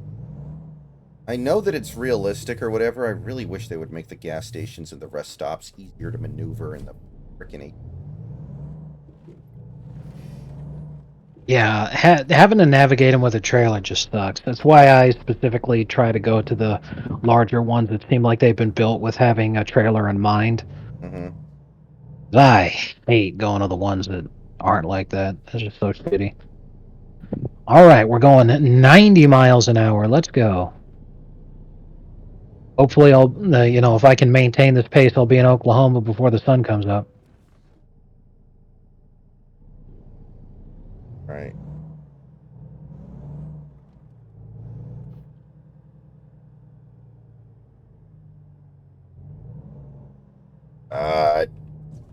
Tight squeeze. Also, that the Obama Jennifer Aniston thing was just a psyop and was complete bullshit the whole fucking time. It was 100% just false information to try to make people think Obama's not gay, because absolutely no one is talking about it anymore. And if it was true, they would still continue to talk about it. But they want to just drop it off in the minds of low IQ retards so that it sticks there like a seed. So from now on, anytime a right winger says that Obama's a homosexual, they'll be like, "Oh yeah, then how come he's in a relationship with Jennifer Aniston, huh?" It's like he's not. But the news said he was. Okay. Point.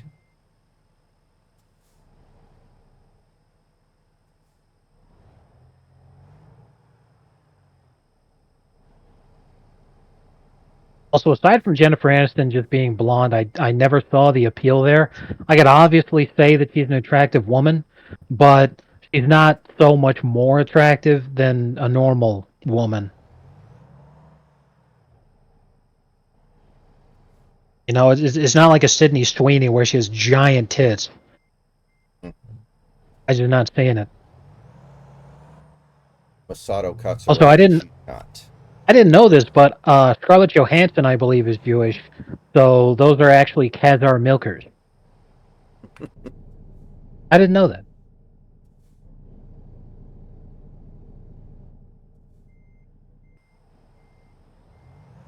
Fuck me! You did not just do that, AI! Oh my god! Son of a bitch! Now I gotta fucking repair again. These dumb sons of bitches fucking sandwiched me. Because I'm driving up the middle lane and the AI decided there was a truck on the left-hand side and a truck on the right-hand side. AI decides they're both going to shift lane over here. There's no reason for them to do that. There's no upcoming traffic sign or traffic event to cause them to do that. Literally nothing except the game just decides, okay, you're going too fast. Let's try to make this as Mad Max as possible and just sandwich you. I am as mad as fucking hell, man. Oh, I just got an ESPN alert. Blazers bench reacts in real time to the Shockers Lakers versus Mavericks trade.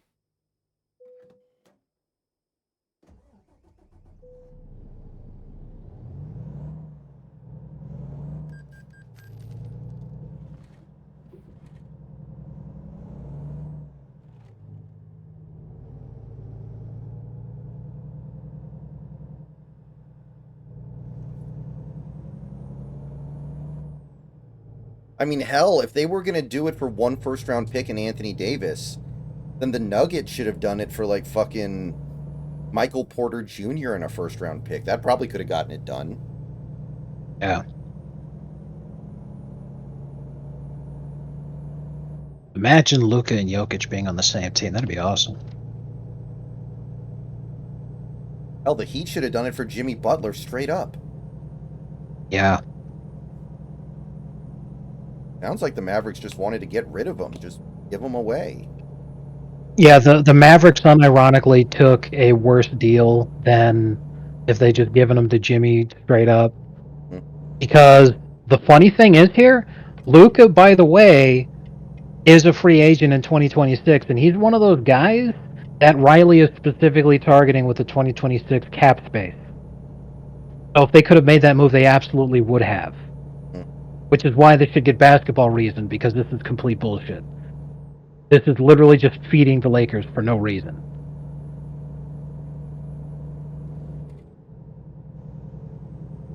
This is a horrible trade.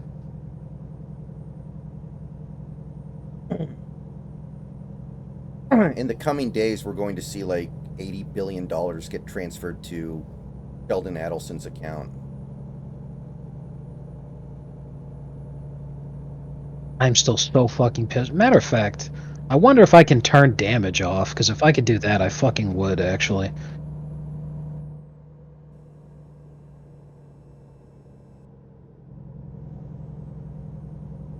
Just something like that. Like, okay, I understand, you know, okay, I'm being stupid and I'm not driving like a normal person. I'm a jerk, whatever. I get it. But holy crap. The game, for no reason, just decided let's sandwich him for no other reason than just to fuck me over. There was no logical reason for them to have done that. Did the Mavericks get less for Luka than the Blazers got for Jrue Holiday? Yes.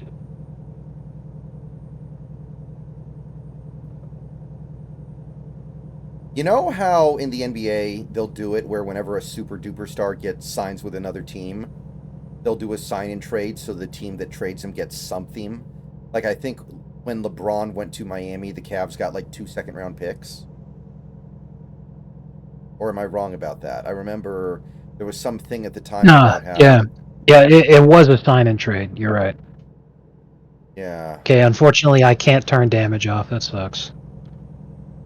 Right. Portland received Malcolm Brogdon, center Rob Williams, Time Lord, a first-round pick, and another first-round pick for Jrue Holiday. Yeah, that's much better. That's not even Okay. close. Alright, that was you passing me, so I made sure not to get into traffic just to make sure that you'd be able to get through. Yeah, that I'm a little upset. I mean, I understand why you can't turn damage off. It's an integral part of the game, whatever. But like, if the AI can just fuck me over like that right after I repaired my truck, I'm super fucking pissed. There's just no justification for that. Man, that makes me angry. Whatever.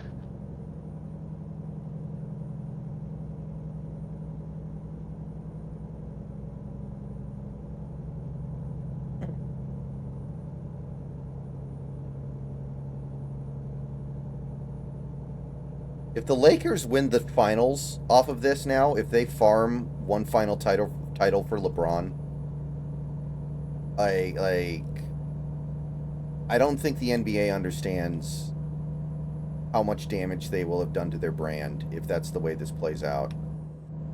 Yeah, there is a very good reason why they're the only sports league that is losing viewership. Shit like this is why. You need to give a reason for fans to invest themselves in the product. Like the NFL, you know, people are saying that they're rigging things for the Chiefs, and yeah, you know, the Chiefs frequently have a lot of ref help, and it smells bad and all this other kind of shit. But at least the NFL is able to realize Chiefs are a franchise that had a loyal fan base that put up with dog shit for decades, and they've finally earned their place in the sun. And the message that they're sending there too is that, hey, I know that your team is dog shit, but if the Chiefs could turn things around with the right moves, maybe you can too. Keep watching, and maybe someday your team, your franchise will end up being the next dynasty. And that's probably going to do a lot more to get people to keep watching than something like this.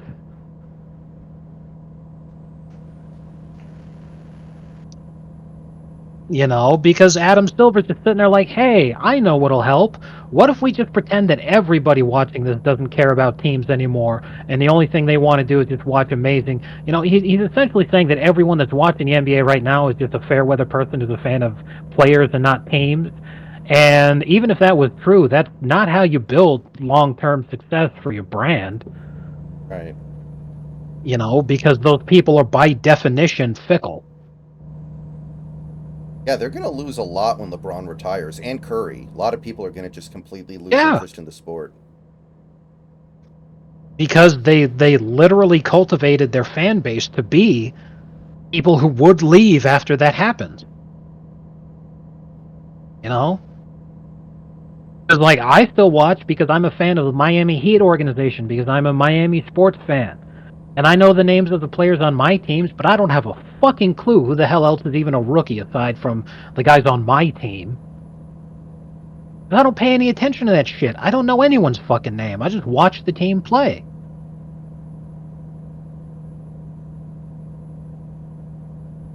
The NBA had one finals get won by the Denver Nuggets, and they were like, no, never again, ever. This can never happen again. Lakers and Celtics every year forever. Yeah.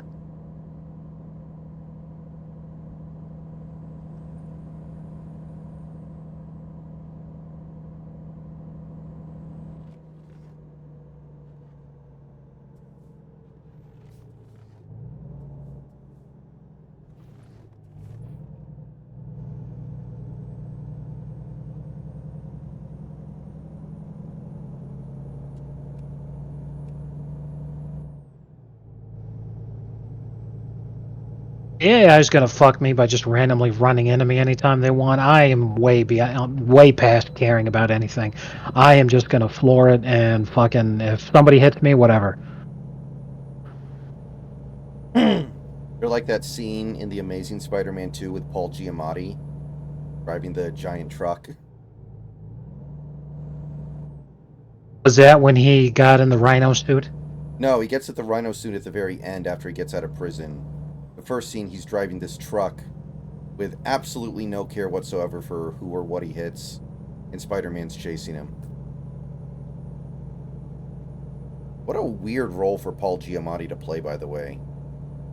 He's like a really, really good character actor, and he just decides, I'm going to play this dumb Russian villain from a mediocre, at best, superhero movie.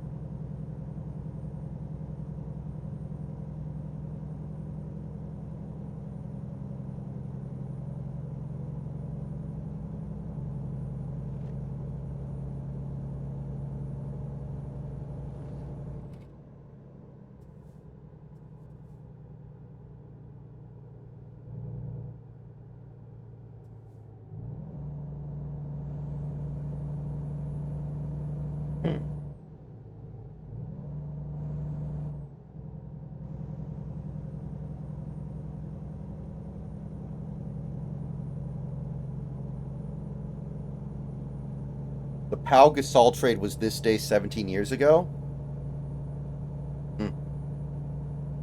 People thought the Pau Gasol trade was bad. And it was, but this is like a different level.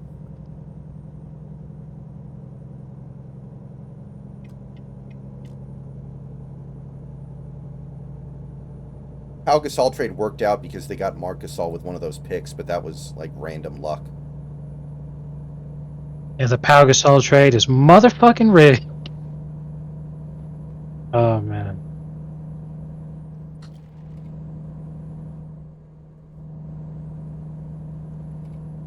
You know, we're in Oklahoma now, and I didn't even realize because we haven't hit a toll road yet.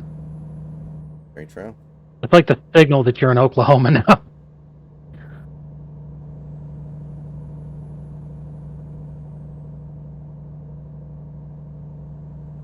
Alright. When we get in for the end of this mission, I do need to go switch my laundry around.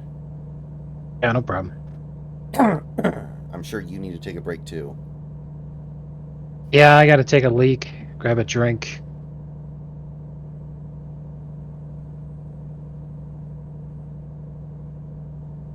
Oklahoma, where the wind comes sweeping down a plain.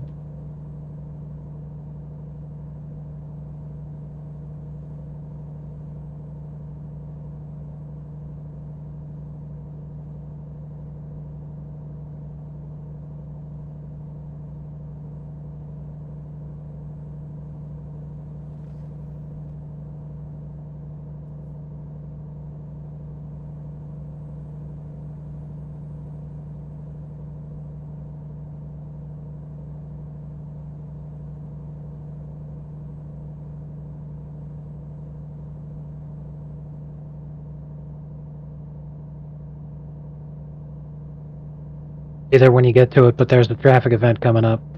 Just as a warning. All right. How many miles away are you from the destination? I'm 100 now. All right. 96.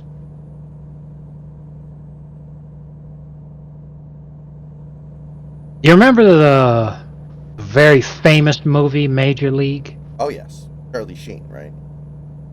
I love how, for me, the biggest indicator of how old that movie is when they talk about Charlie Sheen's character's speed. And at the time in baseball, that was like an incredible, like, holy crap, this kid's amazing level of speed. And now it just feels quaint. Well, he was a pitcher. You know, like, wasn't he a pitcher? Who would care about his speed? Yes. No. The speed of his fastball is what I meant. Okay. You know, like he's in training camp and he throws a fastball, but that's the thing is he's not wearing glasses yet. He has zero control whatsoever. So he throws the fastball and just soars way over the catcher's head and smashes some kind of fucking sign that they had on the backstop. So they go, nice velocity. Sounded like it. How fast was that? 96. We got to teach this kid some control before he kills somebody. It's like, dude, 96 is dog shit now. Like, pitchers have gotten too good. exactly. 96 is the speed you throw after you're like 8 innings in.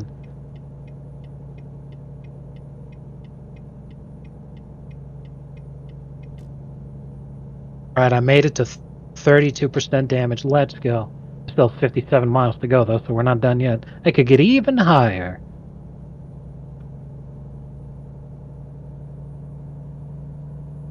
Did you ever see the sequels to the original Planet of the Apes?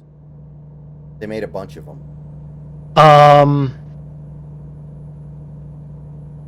The first one they did where Dr. Seuss is like the main character. And that's it. Yeah, they did. They actually did one a year for 4 years, which tells you how floppy they are, that they were able to churn them out so quickly. But at the same time, how popular the franchise was for a minute there. Yeah.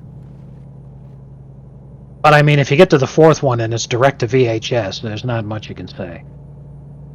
The fourth one's interesting because it's actually rated PG and all the others are rated G.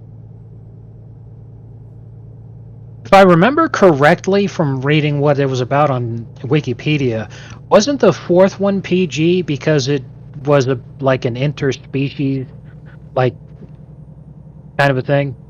No, it was just, it had a lot of, like, shooting and a lot of killing. Oh. Like, a lot. Okay. The idea Because I want to sit there and say that one of those movies, it was a central plot device where the apes and the humans were starting to interbreed, or that there was a concern about that. I think that's kind of what happens in the last one, but it doesn't get that, you know, it doesn't get to the point where it's like an affront to God or anything, you know? Yeah.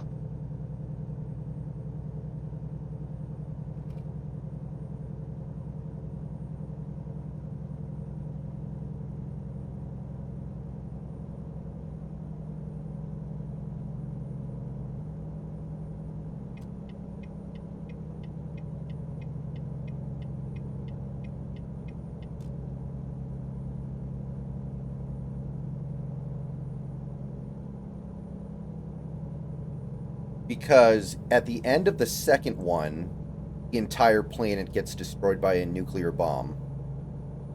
But 2 of the apes end up going back in time to the 1970s and they go to Earth. Don't ask how, it's really stupid.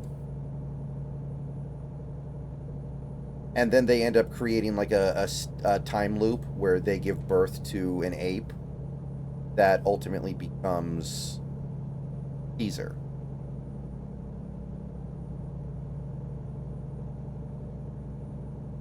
That's all right.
That is annoying. Apparently, if your truck is too damaged, you can't quick travel. Because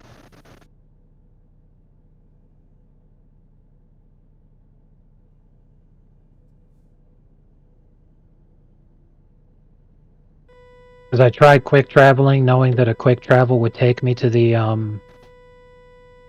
service station. And it said, your truck is not in the condition to quick travel. Please visit a service station or have yourself towed. Okay, I'm coming out, so be careful. Okay. Because before I go on break, I'm just going to take myself to the service station and eat and water my truck. Sure.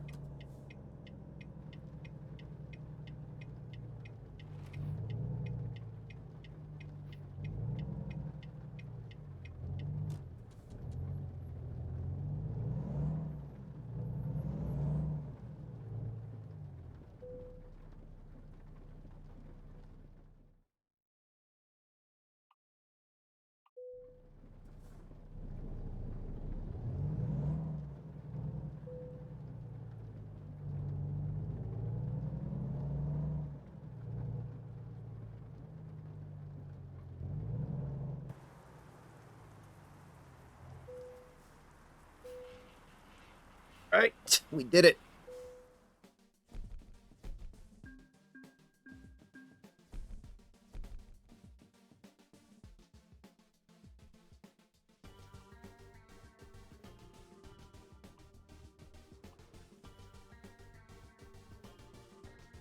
All right, guys.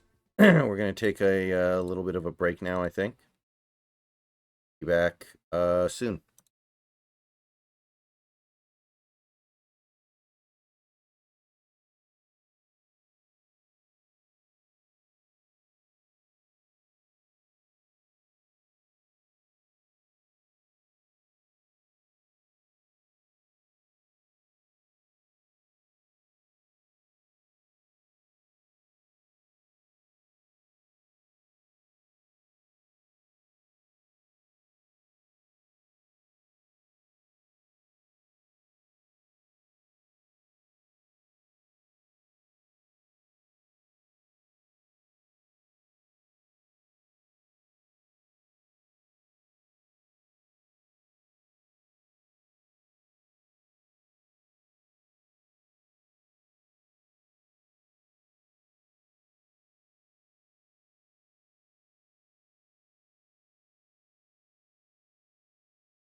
Okay, I'm back. So, how are we looking?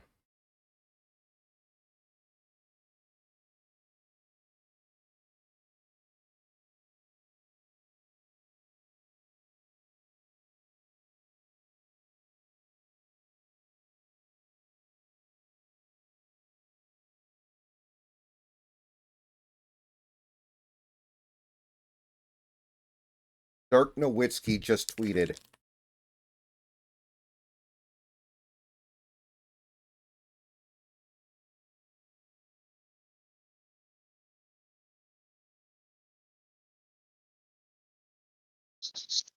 I haven't left yet, but I'm on the Mavericks subreddit, reading all the shit that's coming in. Mhm. Holy God, bro.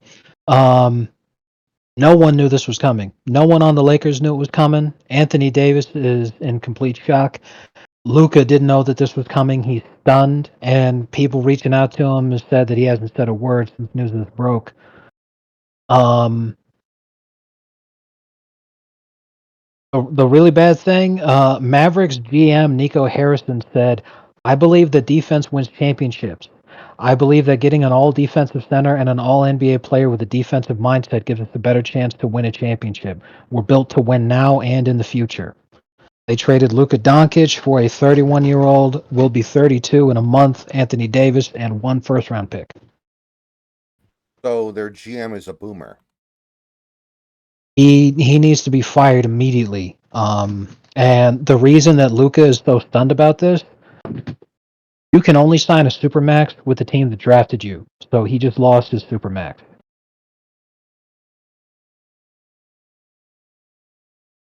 That means even if the Lakers re-sign him, he just lost $80 million. Wow. He did not request a trade. Mavericks haven't even talked to him about potentially shipping him. This should end with people getting the death penalty. Get fired. Yeah. So, like, from Luka's perspective, he just played his heart out, for so long, and he's injured, but he's doing his best to get through it. He was literally at the fucking game they played against the Pistons tonight. So, from his perspective, he gets back home, and he just lost $80 million, and he's been traded.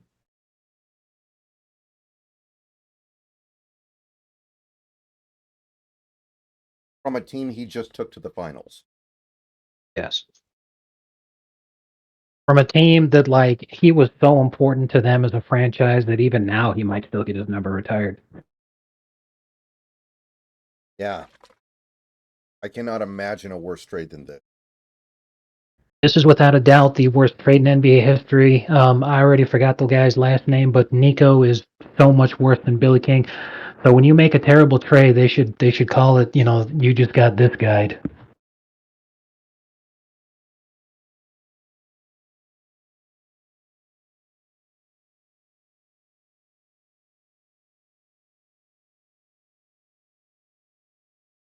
Like, it'd be one thing if Luka was 32 and AD was 25. Then it would be at least a little defensible. I still wouldn't probably do it, but Not only that, but bro, Kyrie Irving has never won a championship as the guy because he's literally never even been the guy anywhere he's gone. And he's literally saying, you know what? I believe in Kyrie as the guy more than I believe in Luka as the guy, and we really needed Anthony Davis. That's the difference maker. If we had Anthony Davis, we definitely would have won that championship. Wait a minute. How'd you lose the championship last year? Oh, that's right. Jaylen Brown went apeshit. Wouldn't you think wing defense would be the important thing then?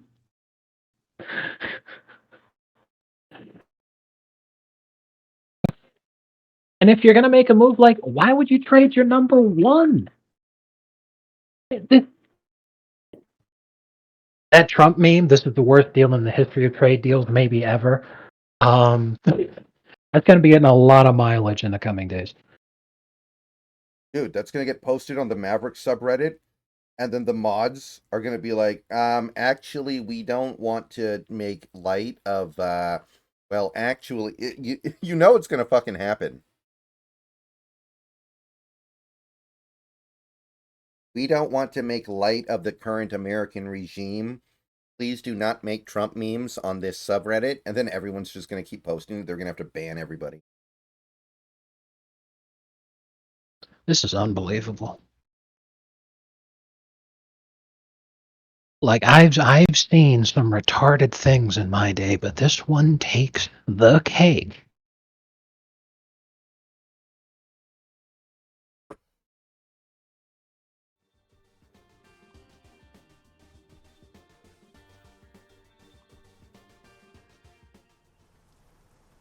Okay. I am going to go rest in game. Feed and water your horse. Yeah, no problem.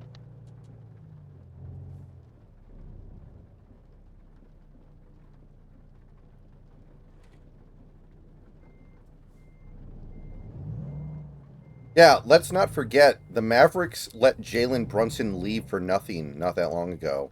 And then he turned into a borderline MVP candidate. So that Mavericks team has just been run atrociously in recent years. This is a new level.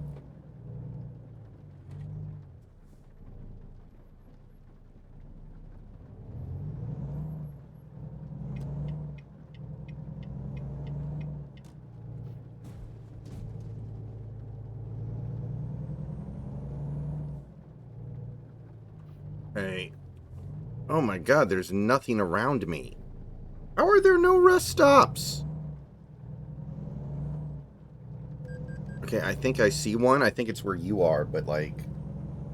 How are there Yeah, no... where I am is...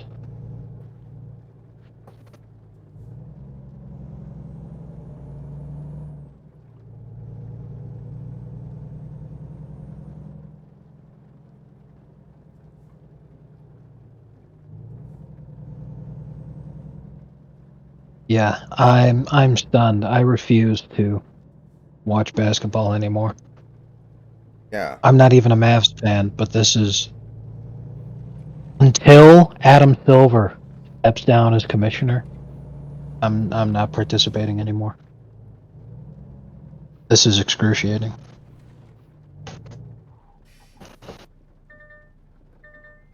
I can't even believe it. Like, Yeah, this is like... If there was ever a situation that demanded basketball reasons...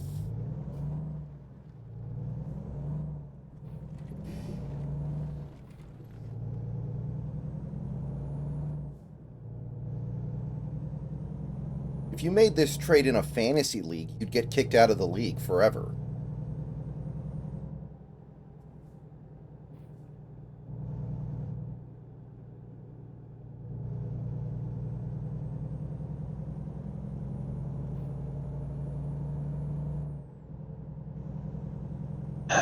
I'm stunned. I just got fined $500 Can't for driving the wrong way. face.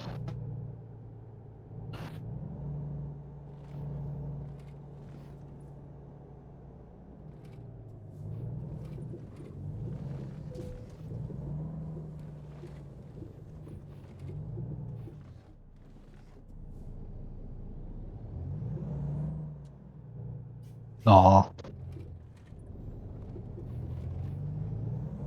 And like, who gives a shit about Luka's conditioning? He almost wins MVP every year.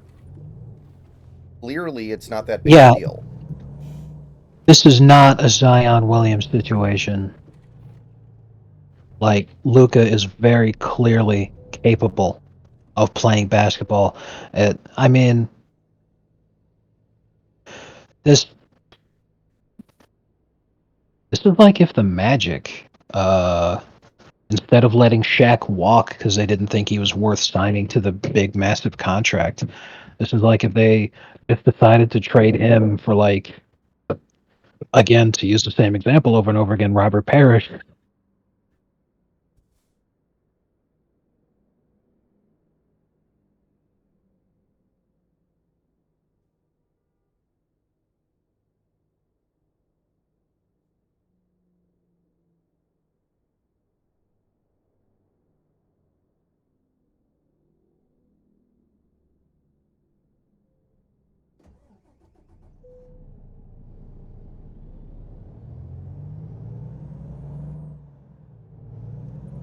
I thought for sure, like, if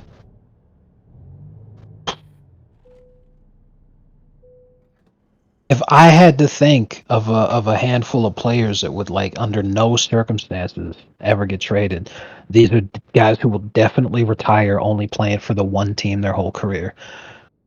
It would have been Luka in that top three. It would have been Luka, Jokic, and Giannis. Yeah. No doubt. Especially in the era of the Supermax, where you only get it if you stay with the team that drafted you. Why the fuck did they let him go? Like, this man, It will never Luka make just got sense. fucked. Like whoever the hell that Dallas GM is, like nobody plays defense anymore, dude. Like, are you kidding me?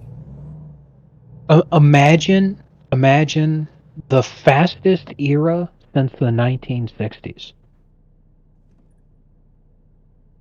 and you want a defensive focused guy. Hmm. Unbelievable.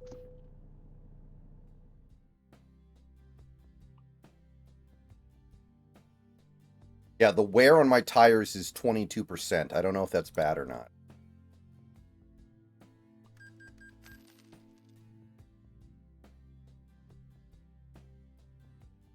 Next, do you happen to know? It was how much?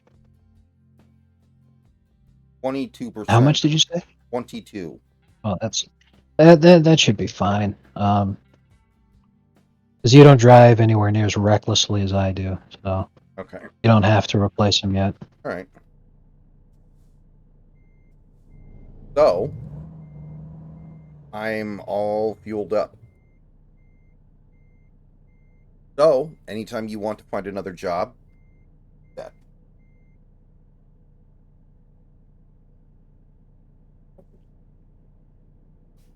Giannis wanted to go to the Lakers, huh? He wouldn't be able to do it. I think he's a buck for life.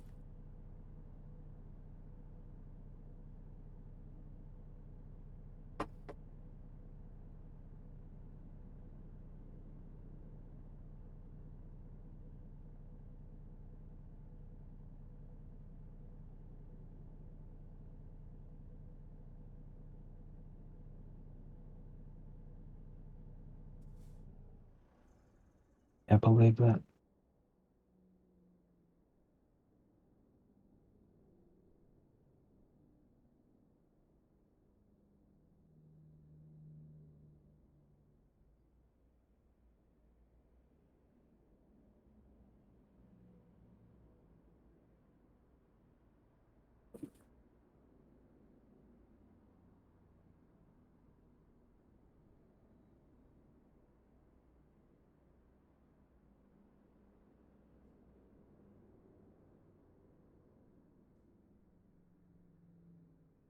Here. Well, I don't know if I want to go for another job that long, but that's a hell of a payout.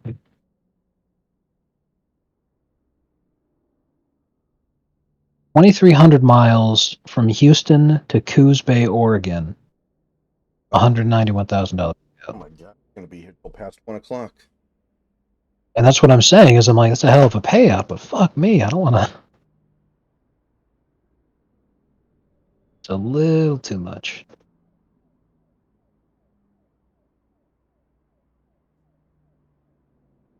I don't know.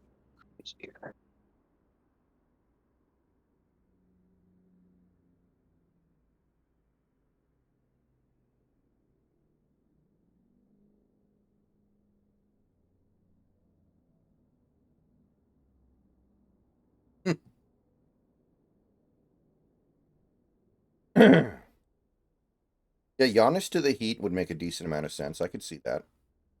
If he really wants to leave Milwaukee and can't go to the Lakers anymore.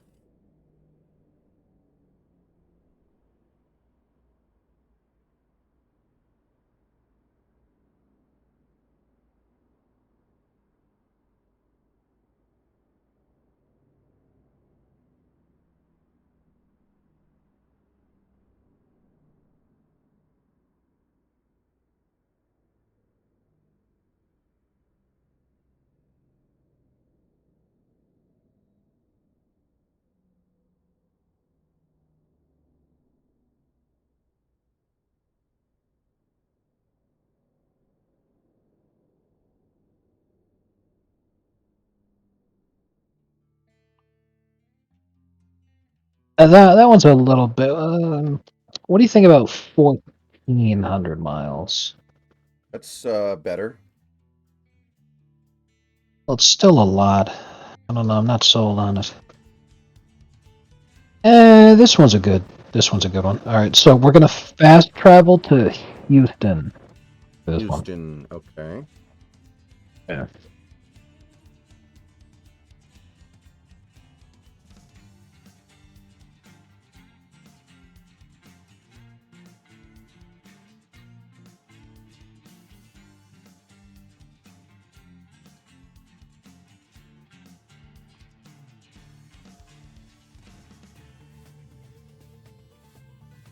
My game may have crashed. I don't know.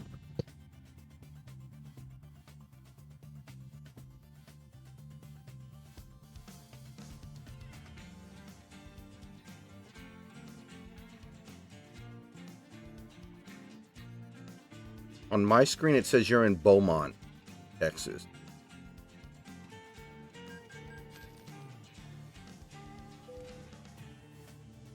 Well, I clicked on Houston, and I just have a black screen right now, so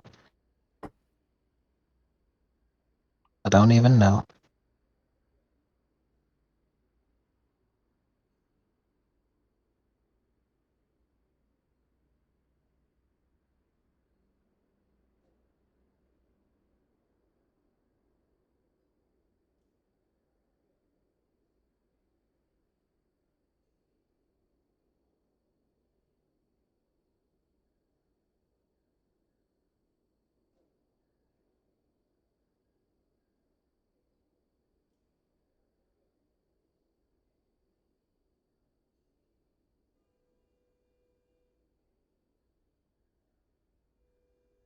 I have a black screen. Weird.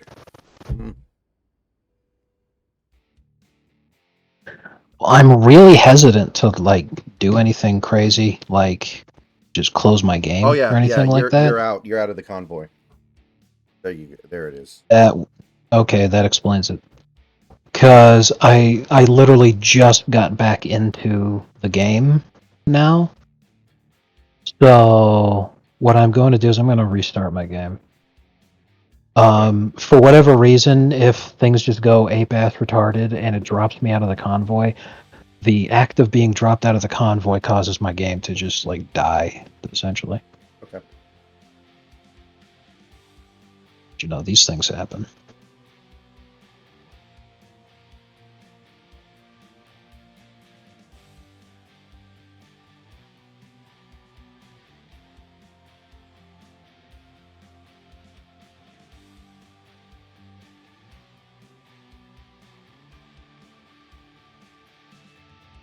Unbelievable.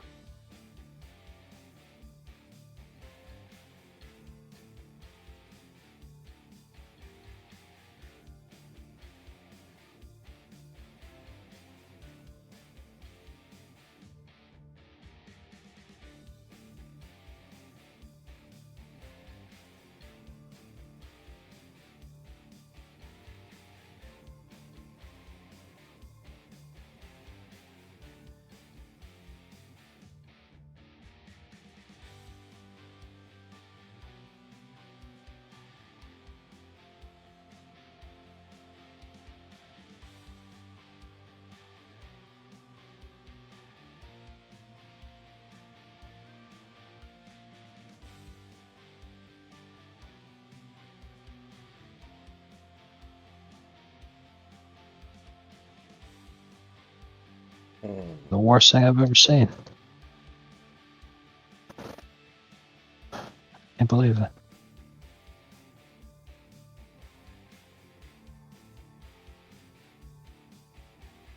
Patrick Mahomes is tweeting about how pissed off he is. I certainly don't blame him. Straight up, I don't think any general manager in any sport ever has cost his team more money than this Nico guy just did for the Mavs.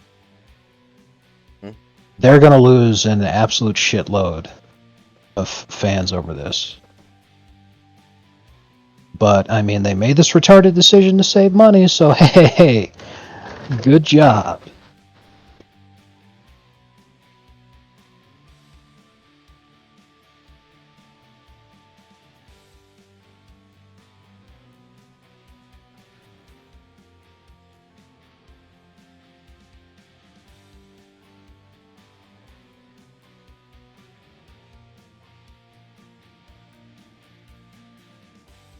And can you imagine? Like, I'm actually starting to feel bad just thinking about this. Can you imagine the chorus of boos that are going to rain down on Anthony Davis his first game in Dallas, and it wasn't even his fault? Lord.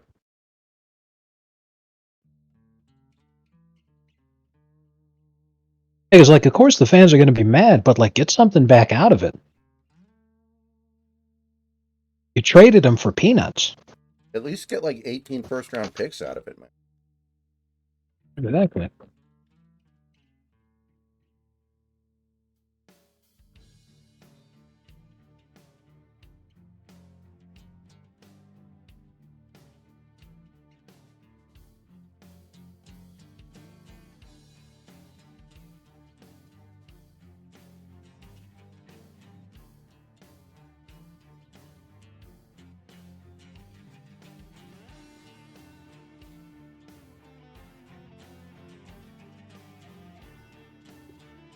Jerry Jones is trending on Twitter right now. Reason being, everyone's saying Jerry Jones isn't even making the worst decisions in Dallas sports anymore.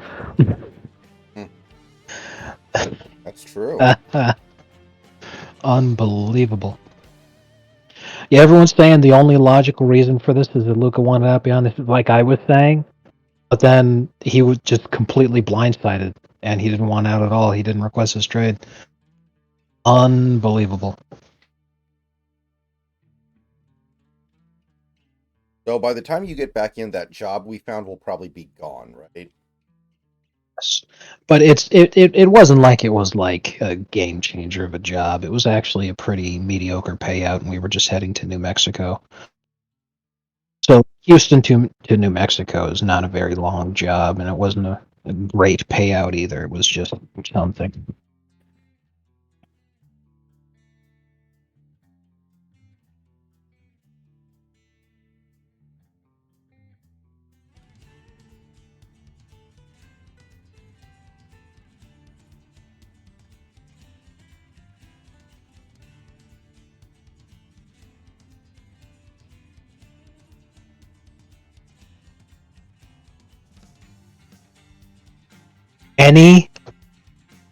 Any concern you could have over Luka applies more to Anthony Davis than him. Right. People are saying, well, what about his conditioning? Anthony Davis has worse conditioning issues. What about his injury record? Anthony Davis has worse injury record. What about concerns that he might not have a long shelf life? Anthony Davis is 32. Yeah. Well, there's one thing. Luka is white and AD is black. It would be hilarious if that was the reason. But I mean, like, this is literally the basketball equivalent of hag maxing. I've never even... What the hell is he doing here?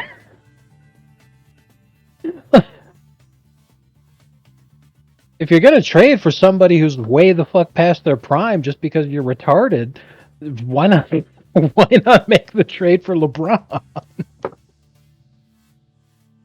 Oh, man. And that would have at least been hilarious to watch LeBron and Kyrie be reunited in Dallas.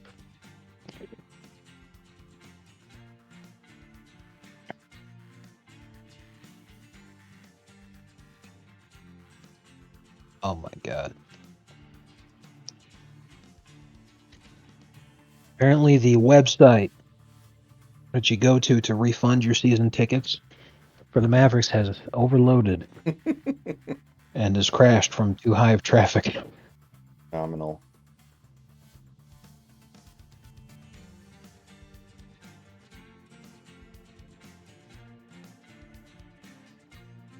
Oh man, this is a great comment in the Reddit thread. People are losing it because the owners support Trump. So like, Luka must have said Israel is committing war crimes.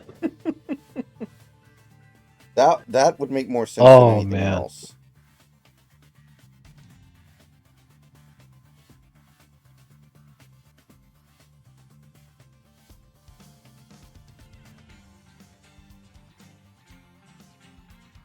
All right, yeah, try to find a shorter job and let's go do it.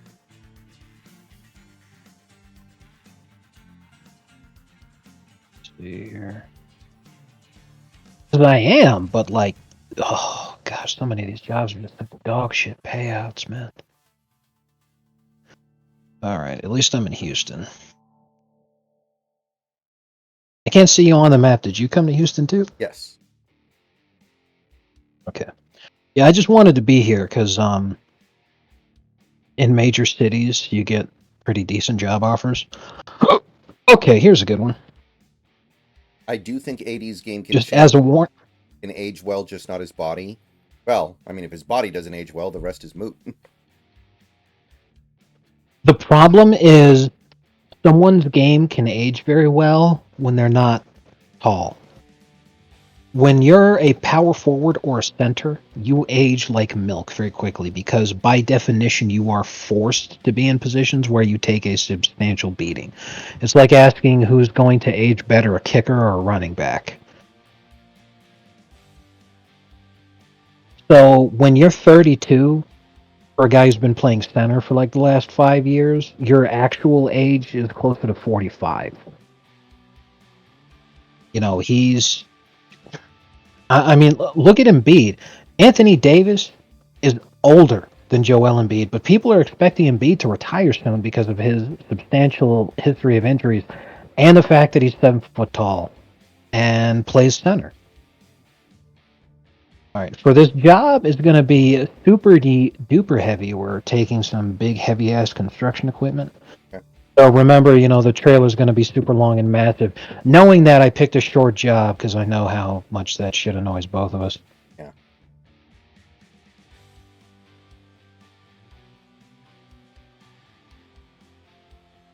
I'd never take a job like that again. That was super long. Go ahead and take it, and I'll All right, take it too. And we will grind it out. let me see. Well, the parking brakes engaged. That's what that noise was.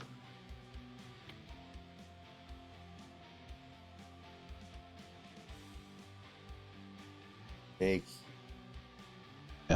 You're gonna have to drive there manually. Sure. It's only 40 miles, so I would just say follow me. Because I don't think you can set your GPS on it yet. Oh, okay. So just go drive. Yeah. I'll follow you. Okay. Because by the time I get the job, I'm reasonably sure you'll be forced to have to drive down here anyway. I don't think you'll be able to teleport because you're too close. All right, I'm coming. Right behind. I just wanted to be super sure about this because, like, if I got all the way down there and you were like, "Oh crap, I have to drive down there," you know, you'd just be annoyed. I'm following.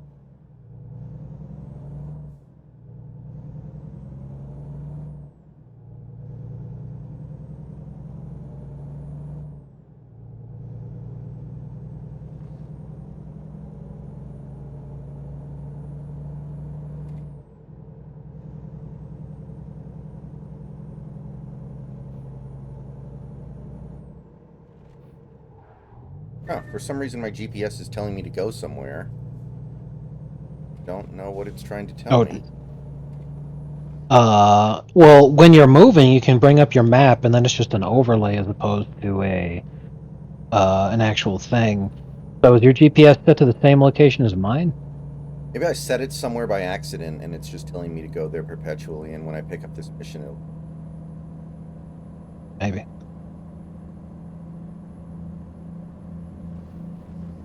The Mavericks GM is saying that we got an all-NBA center when AD does not like playing center and only likes playing power forward.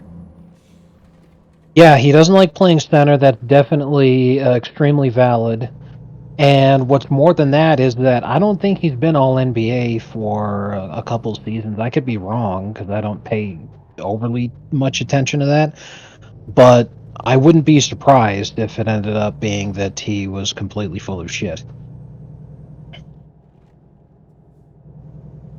Yeah, I took that wrong turn also, so I had to just drive up on the curb there. Oopsie. Dude, I got a But headlight yeah, in 6 minutes. I didn't a even headlight violation. Oh yeah, because it's even though the sun is obviously up, it's not even really setting yet. It's actually 7:40 in game. I can't even tell It's if I'm basically like, okay, there we go. yeah, for real. From 6 p.m. to 6 a.m. in game, it doesn't matter what condition the sun's in. You're forced to fucking have your lights on, or you get fined. Which is just stupid because that's not how it works in real life. But whatever.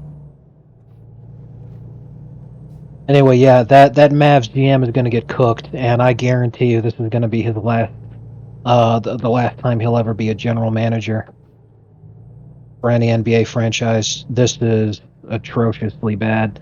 Like, nothing he says makes any sense. His justification for this is there has to be more to it than this because this is nothing makes any fucking sense. Everything he says is wrong.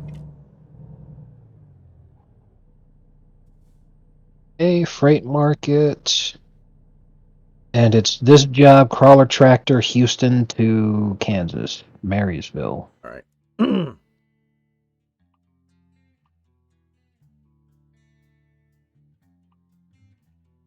after this, I will be getting going. Maybe that goes without saying. You mean after this job, Yeah. you're done? Yeah. Okay. I got stuff I got to do. Yeah, no problem.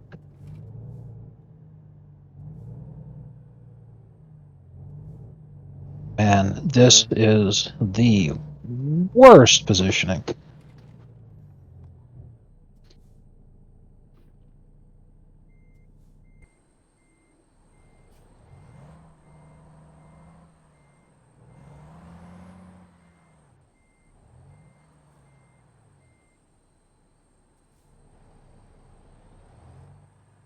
All right, there we go.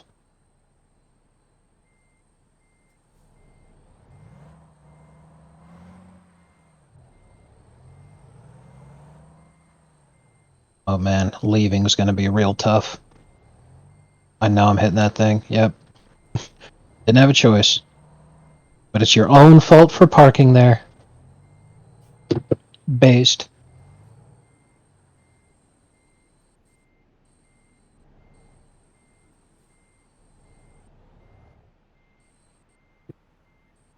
That's just saved. The West. Star of the West.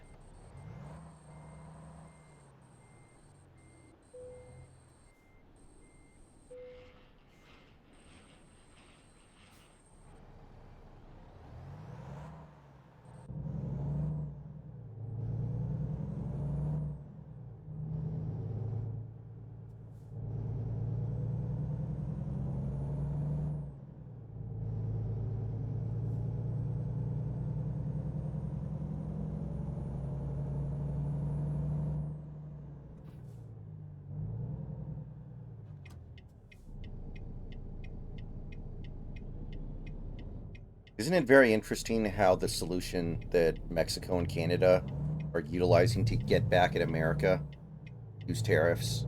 And we've been told for a while now that tariffs don't work at making things better for your country. And as if that isn't enough, shouldn't Canadian and Mexican citizens just be pissed off? Because this just means that Canadian and Mexican citizens, it's just a tax on them. That's what's actually happening, right? Is it because that's what we keep hearing? And this is going to cause inflation in their countries, and their economies are going to be destroyed because of this. Isn't that what we heard?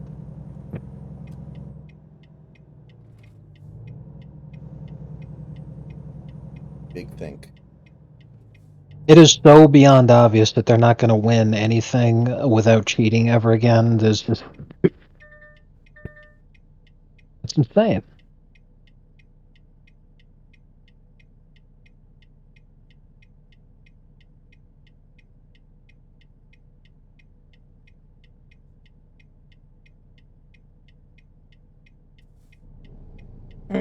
Dr. Zayas, Dr. Zayas.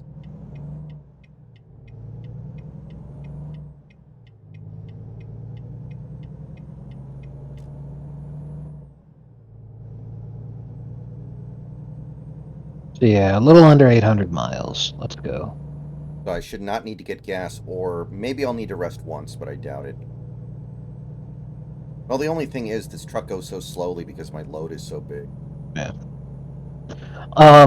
Fun fact: when you hit F6 and it gives you information about the job, when next rest stop pops up, that's usually when you're like red rest stop level. Yeah. And it's saying 11 and a half in-game hours.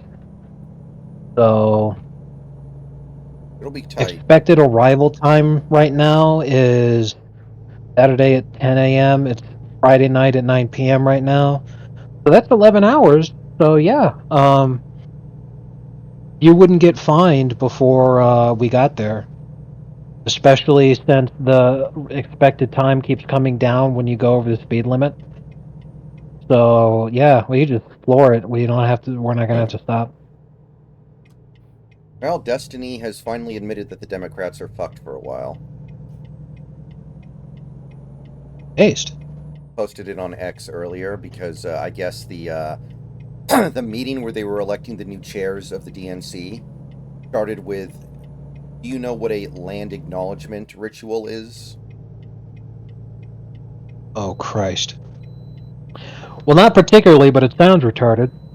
Basically, it's a ritual that you do to acknowledge that you're on stolen Indian land. Wow. Yeah, that's a hell of a signal that they've learned absolutely nothing. It turns out that what actually won at the ballot box in November was Americans who identify as American wanting Americans to run America, and they want America to be American. That's what actually won. So Yeah, so Destiny quote retweeted that and was like, well, we're fucked. yeah.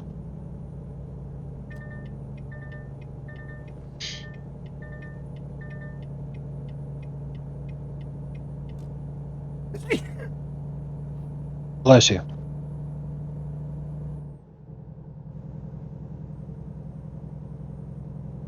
And like, even if you like that kind of stuff, you have to realize how performative it is, right? You're not doing anything to give them their land back. You're just saying like, hey, we stole this land. If anything, I think you could almost interpret it as like you're spiking the football.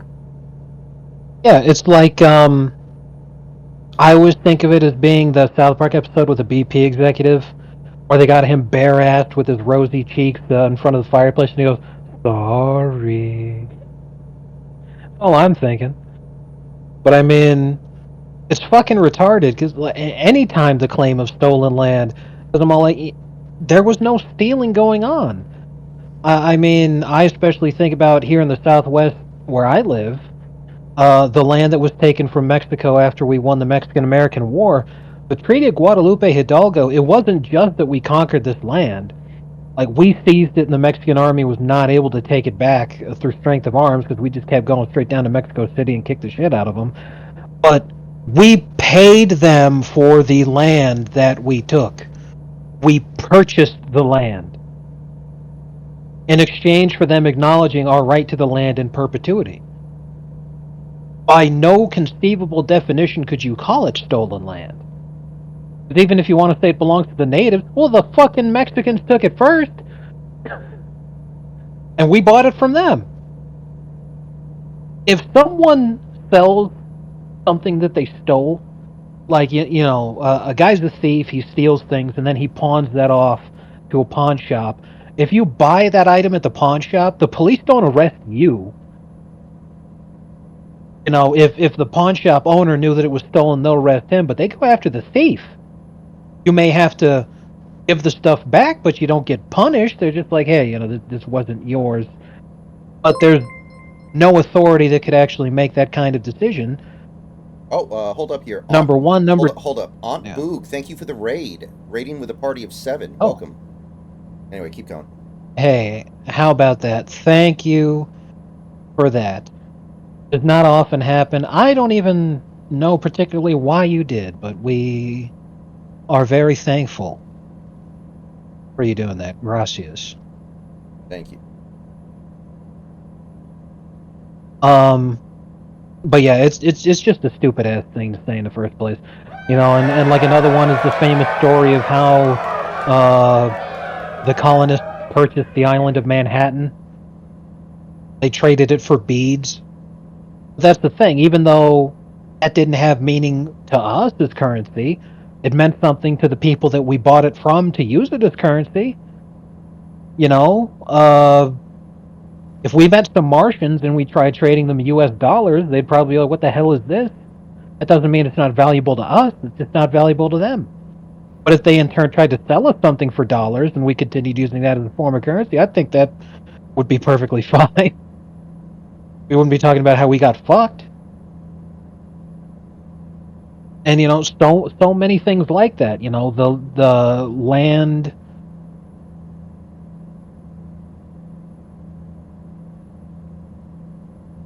was never stolen. You know, quite often it was paid for. And either way, you know, to the victor goes the spoils. Like I said the other night on stream, he won a war. Yeah. The victor go the spoils. Right. You know, and that's why, you know, I brought up the Mexican-American War, is that it's extremely uncommon throughout history for you to purchase the land that you've already seized through strength of arms and conquest. But we decided to do it anyway, specifically to be like, hey, by the way, this is ours, and we don't ever want you to bitch about it. Never try to, you surrender all claims to this land. We're literally paying you to fuck off. And they still bitch about it. And so, like, do you really think that, you know, when Great Britain colonized Australia to turn it into a penal colony, do you think they bought that from the fucking Aboriginals?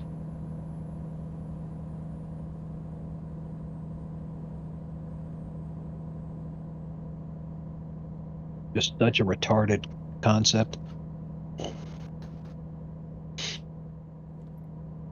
And, you know, especially the former colonies in Africa.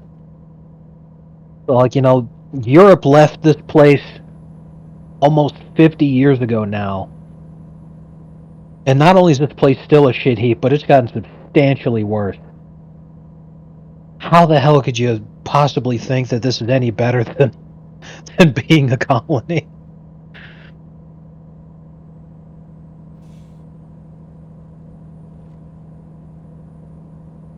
Bring back Rhodesia. Alright, my superiors must know that I'm in a hurry and they don't want to stop me at any silly wait stations because I'm getting to bypass them all. Yeah, it made me pretty steamed. They made me stop.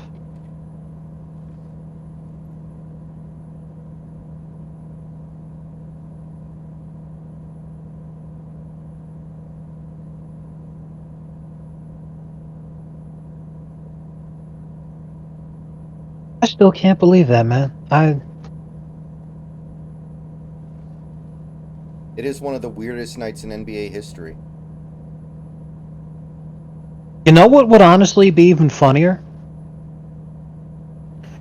If he did this without, because think about how few people actually knew this was going to happen.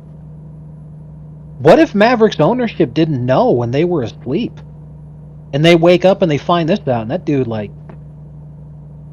oh man. I mean, obviously that I highly doubt that could be the case, but it'd still be funny. I'm rooting for it, man. Let's get some chaos in. Exactly. But yeah, I mean, if anything needed to get basketball, there's like this. Quite literally, this is extremely harmful to the Dallas Mavericks as a business. Because in spite of what this retard may think, that's not going to make them better. Wow.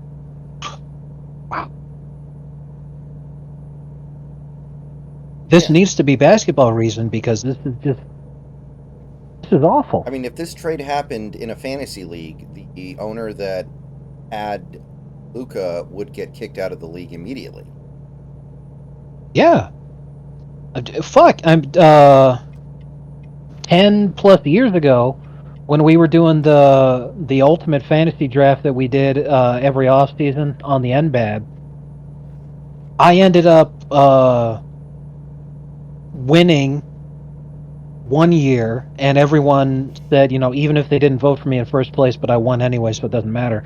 But even if they didn't vote for me in first place, they still had me in the top 3 at the very least.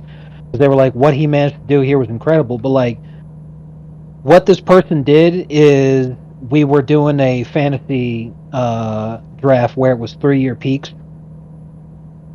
And this person traded a pick in the first round so that they could have 2 picks in the third round, which was super fucking stupid. But then, like, I think I remember this. Was this the guy who ate the jar Yeah. of dirt? yes, Okay. yes, I that remember was this. the guy who ate the jar, the literal dirt eater. It was one of the most retarded things we've ever seen, and that alone made it so that you could never trade picks ever again after that, because they realized they're like, this isn't like the actual NBA. You get the fantasy draft order that you get, but the whole point is to be able to make a team based off of what you have available in terms of your pick position. But with the way that things go, making a trade doesn't make any sense. The only possible thing you can do is just trade down. Like, someone trades down in exchange for somebody else trading up. That's not fair. Right. So they were like, well, it's too late. It's already been done, whatever. But the thing is, and the whole reason I'm bringing this up is because what he did was so intensely retarded. They literally kicked him out immediately. Because it was so insanely awful that they said that was the worst trade we've ever seen. They immediately kicked him out. Oh man. So yeah, like in things that don't matter, where they're just run by random people trying to have a good time, and there aren't billions of dollars at stake, they still fire people for making decisions that retarded.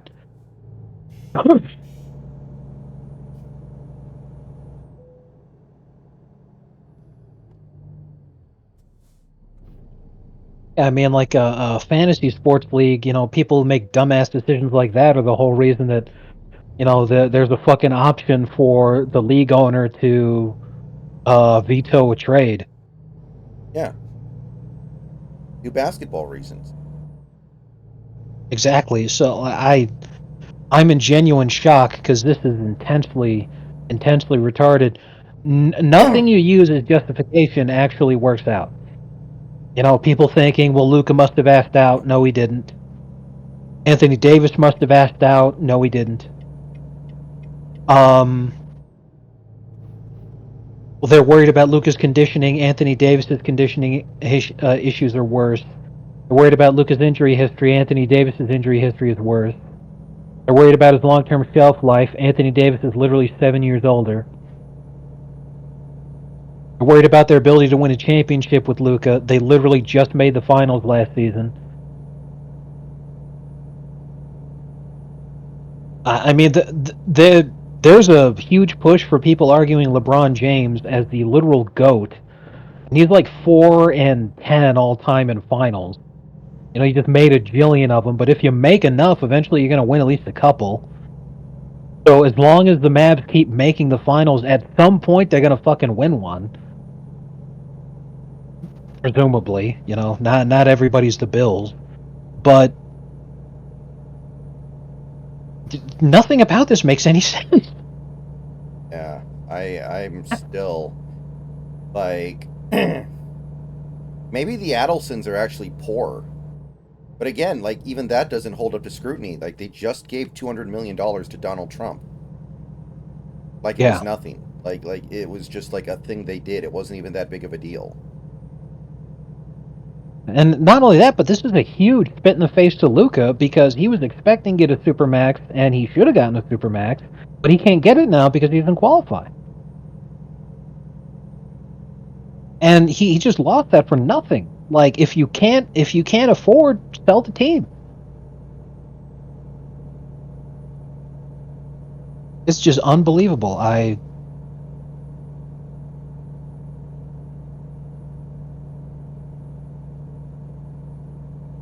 It's not every day that you encounter something this ape-ass retarded, and yet here we are.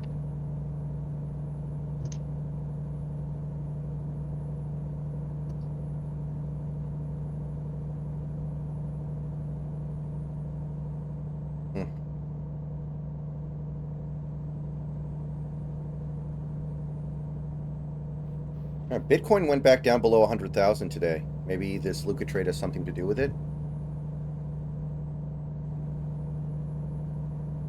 Oh man, Luka coin's in shambles right now. Man. You know what? I just had the realization. Dirk Nowitzki's haunted face when he was being presented with the MVP award after they lost in the first round of the Warriors. That appears to be a Mavericks tradition now, because from the sounds of it, Luka had the exact same look on his face when reports of him being traded came out. It's not often an NBA player is sad on realizing he's going to the Lakers, but it's a new era. Who cares about going to the Lakers if you can't get your Supermax? Like, Yeah, I mean, he's leaving $80 million on the table. If they had a Supermax back in the 90s, Shaq would have stayed in Orlando, right? Yeah, because he would have stayed in Orlando even without the whole Supermax thing. He just wanted, he wasn't even asking for a max deal. He was just asking for more than they wanted to give him. And they said, you're actually a scrub, and the only reason the team's good is because of Penny. And he said, are you serious? Because if you're not going to pay me, I'll just leave to a team that will pay me. And they said, go ahead, chump. I don't think anybody's going to give you that kind of money. And then the Lakers actually gave him, because again, they weren't even offering him the max. The Lakers gave him the max, so he got more than what Orlando was even offering to give him. That's why the Magic started making a huge stink about it. They're like, this is unacceptable. And it's like, you literally had a chance to keep him, and you told him to kick rocks. Like, what did you think was going to happen? So if they just paid him the money that he was fucking asking for, that he would have stayed in Orlando. If the Supermax was a thing, he would have fucking like, and Orlando wanted to give him that Supermax, he'd have been like, holy shit, like he would have sucked somebody's dick for that kind of thing. Like,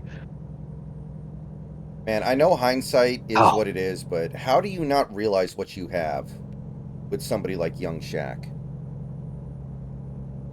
Like, my God. Yeah, because Penny was a good player when he was healthy, but the difference is extraordinary between who's actually contributing. Because number one, this is the era where centers are the biggest, most impactful players on the court. Number one. Number two, when they made the finals, that was Shaq's fourth season, and it was Penny's second. So, like, he was very clearly not as impactful to make it as Shaq was.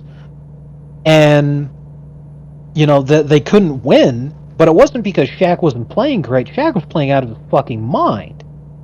Everybody else fucking choked, especially famously Nick the Brick Anderson. But they kind of put the loss on Shaq's shoulders and said he was overrated and Penny's better and all this other kind of crap. But yeah, that was just classic pettiness.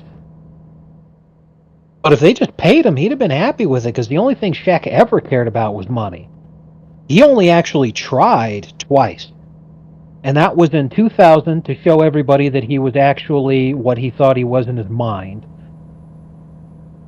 And then again in 2005 to prove everybody that he was the reason that Lakers three-peat was so successful and not Kobe.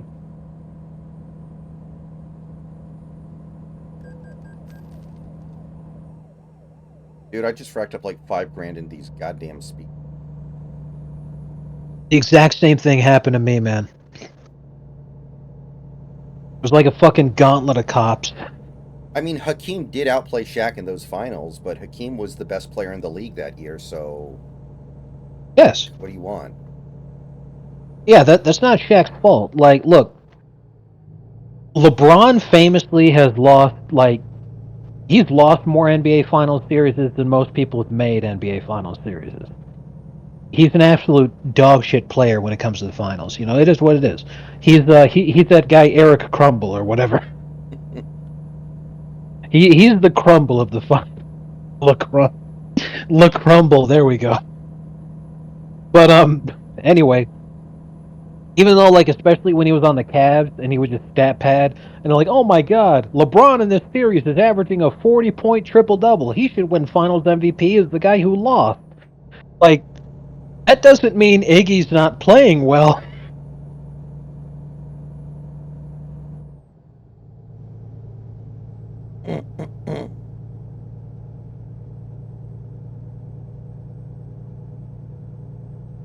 Like, you can get outplayed by the guy at your position, but it doesn't mean that you're playing badly. And it also doesn't mean that you're the reason that the team lost.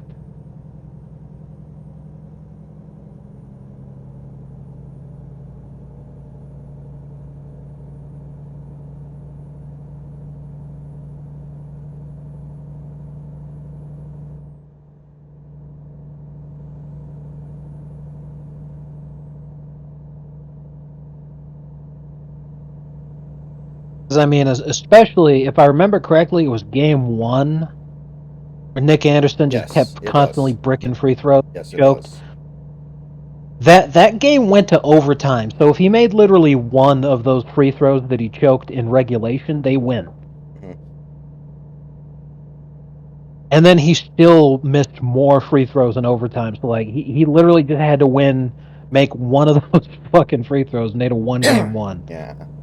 The thing was, that's not Shaq's fault. The Magic were heavily favored to win that series, which was a mistake. Right? That was actually really dumb of the odds makers, but if I remember right, the Rockets were the 6th seed that year, and they ended up being the lowest seed to ever win the championship, right? That sounds about right. Yeah. Yeah, it was kind of like, actually, and this is still my greatest gambling accomplishment ever. The Warriors-Raptors finals, the Warriors were heavily favored, and I didn't understand why, because KD was injured. I was like, well, like, that didn't make any sense to me.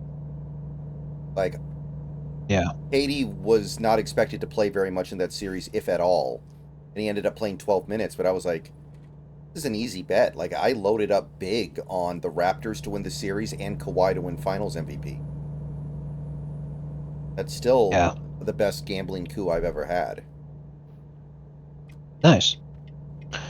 Yeah, mine is still the year when Scott Foster made it way too obvious that shit was rigged, and I was paying enough attention to be able to get on board with that. But I everything that I actually won there, I lost that much by betting the under on the Knicks and the Kings, because I had zero faith in either of those teams, especially the Kings, because the Kings hadn't won 30 games by that point in 12 years. And I had zero faith at all in DeMarcus Cousins, who's a dog shit player. So I was like, oh, I'm going to take the under on that all day. And then they would end up winning exactly 30 games. The over-under was like 29.5. They would actually win. The final game of the season was the 30th one. I'm like, you got to be shitting me. And the Knicks were a little over where it was at, but I also expected them to be under too. So everything I made the year previous from the Scott Foster shit, I lost all of it on that. So I took that as the sign that I should probably not gamble big anymore. Which I think might have been a good decision, because otherwise I probably could have developed a lifelong gambling addiction, and I'm glad that didn't happen. Life's tough enough as it is.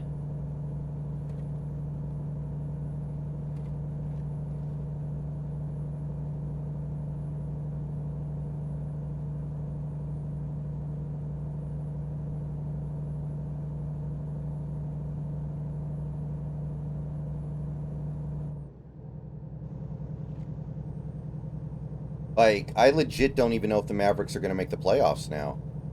Like, they were struggling as it was. Yeah, in my opinion, without a doubt, the answer is no. They're a play-in team at best.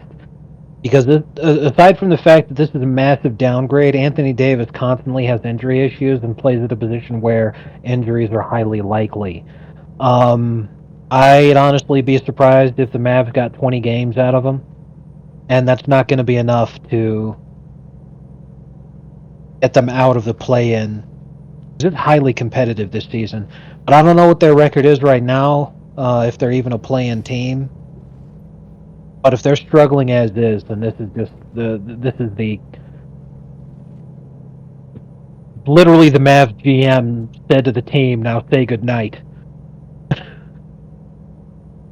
and they're biting that curve, boy. I just got busted for going 46 miles over the speed limit. You're not going to make any money on this job, are you? No, I will. It's just going to be way less. But the thing I'm trying to avoid is crashing. If I have to repair, that'll eat up all the profit. But the fines, while substantial, are not so much, because its payout is at least 54,000. That's the base, and then we should get more from the bonuses of our skills, which increase your payouts. So it should take me up over 400,000. And when we started this job, I was at 370. So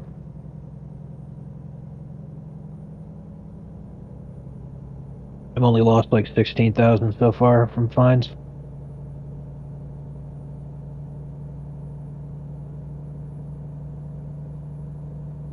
I mean, far from ideal. Yeah, I've lost maybe. Believe me, if this, 6,000. yeah, if this was real life and I owned my own truck and I was a long haul trucker owning my own business, and any job I got $16,000 in fines just from speeding tickets and running red lights, I would consider fucking Sudoku at that point. Like, oh my god. Well, in real life, you'd presumably be driving like a normal person. That too.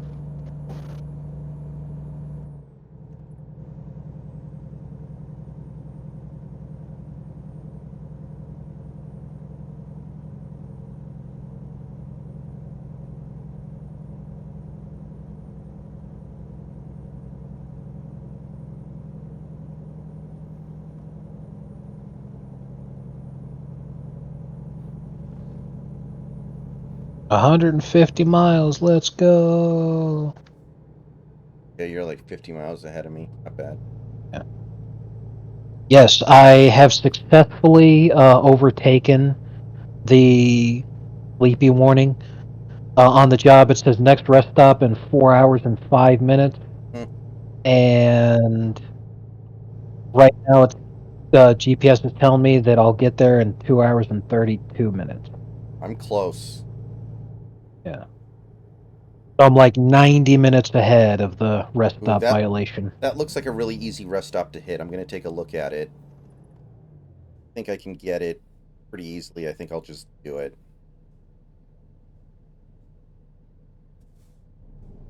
Well, you can do whatever you would like to do. Knowing this is our last job, I'm just going to floor it until I get there.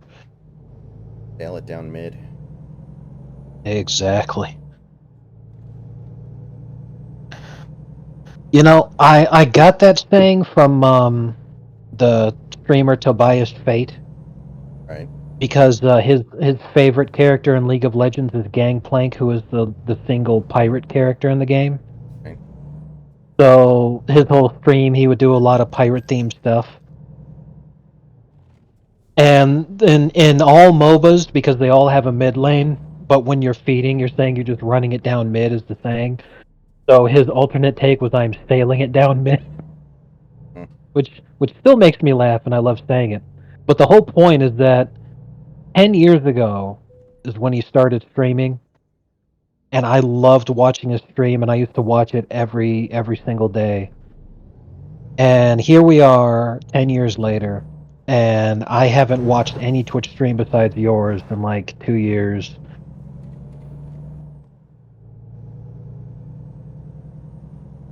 And I'm sitting here thinking, you know, I don't even have a family yet, you know? Right. And yet time still makes fools of us all.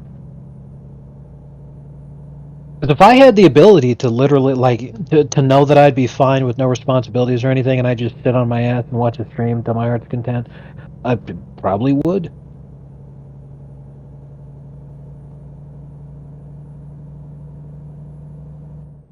But that goes for everything, you know? Life comes at you fast. Oh god, massive traffic. And what the hell is going on?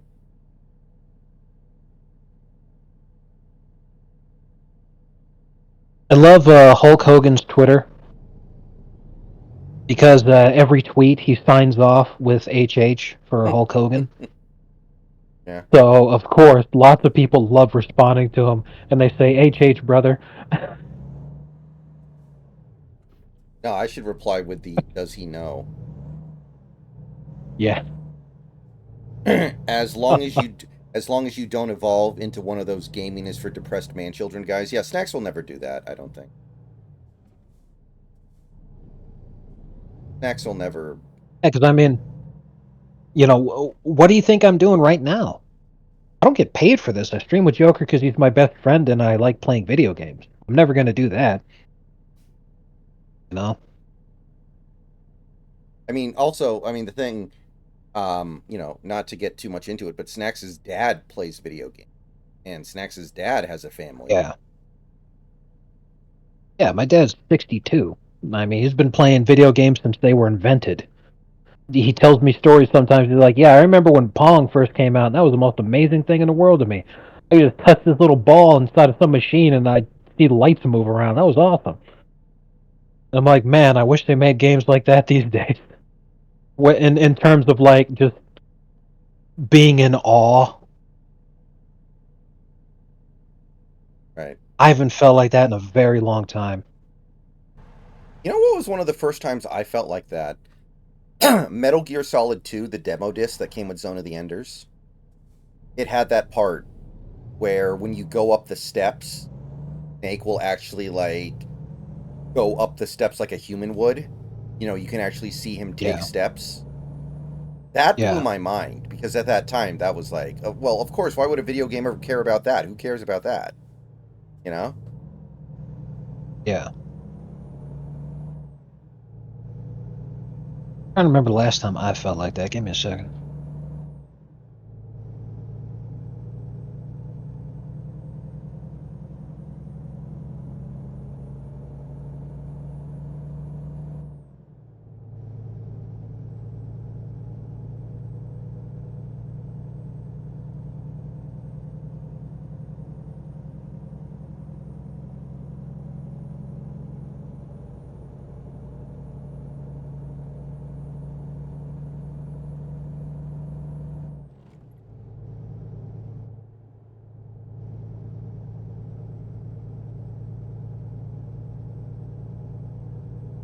I want to say it was the first time that I played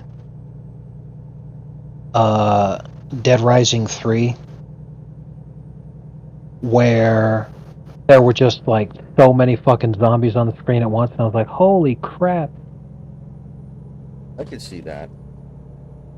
You know, because those were like all actual things. You know, they weren't some weird rendered thing in the environment to make it look like those were all things, but they actually weren't. Those were all like you could just run up to them and punch them in the face.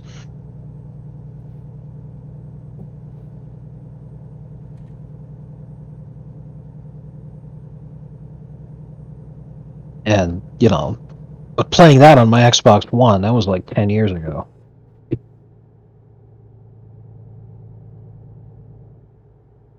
What about in Forspoken, when you move that thing with your mind?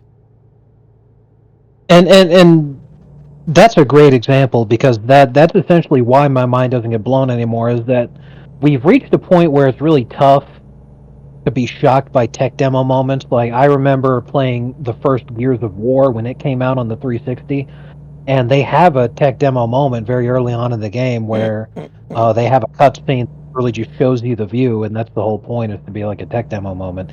And it, you know, when that game came out, when I was playing it as a kid, that was incredible. But that stuff doesn't impress me anymore because Gears of War, while that was amazing, the game was also fun and had an enjoyable story. And games these days don't really have that. So it doesn't matter how good anything looks anymore. Like the Horizon series looks incredible, but it looks boring as fuck to me. I don't care about playing it. JS asks, was the Gears scene the locusts flying? It was in the very first, well, not the very first level that you play. The very first level after the game is like serious, because the first level is the tutorial level where it's just you and Dom breaking out of prison. The first actual mission where like you're back in the military and you're going to fight. That tech demo scene is when you encounter the locust for the first time, in that level at least, and like the camera zooms out to show you this incredible stuff, and then the enemy appears and you start fighting. That's what I was thinking of initially. Do you remember that? It has been a long time since I played any Gears of War game, so I probably don't. They're supposed to be doing a remaster soon, which should be co-op. That's what I heard. So, and I did also hear that a lot of typically Xbox exclusive games are going to get released on PlayStation now, like Halo is finally going to get a PS5 release. Neat. Which is very interesting. Obviously, we're way past the point of Halo mattering at all. I don't think anybody cares that much about Halo anymore, but it's still interesting. What I believe it is because, the reverse has been happening for a long time already, where, you have all these PlayStation exclusives that have already made their way to Xbox and PC. Because, I mean, here we are, we're talking about, like, the Metal Gear Solid 3 remakes that they're doing. And that one's going to come out on Xbox and computer, and that, to me, that's exactly as unthinkable as, having Halo on PlayStation as having Metal Gear Solid on Xbox.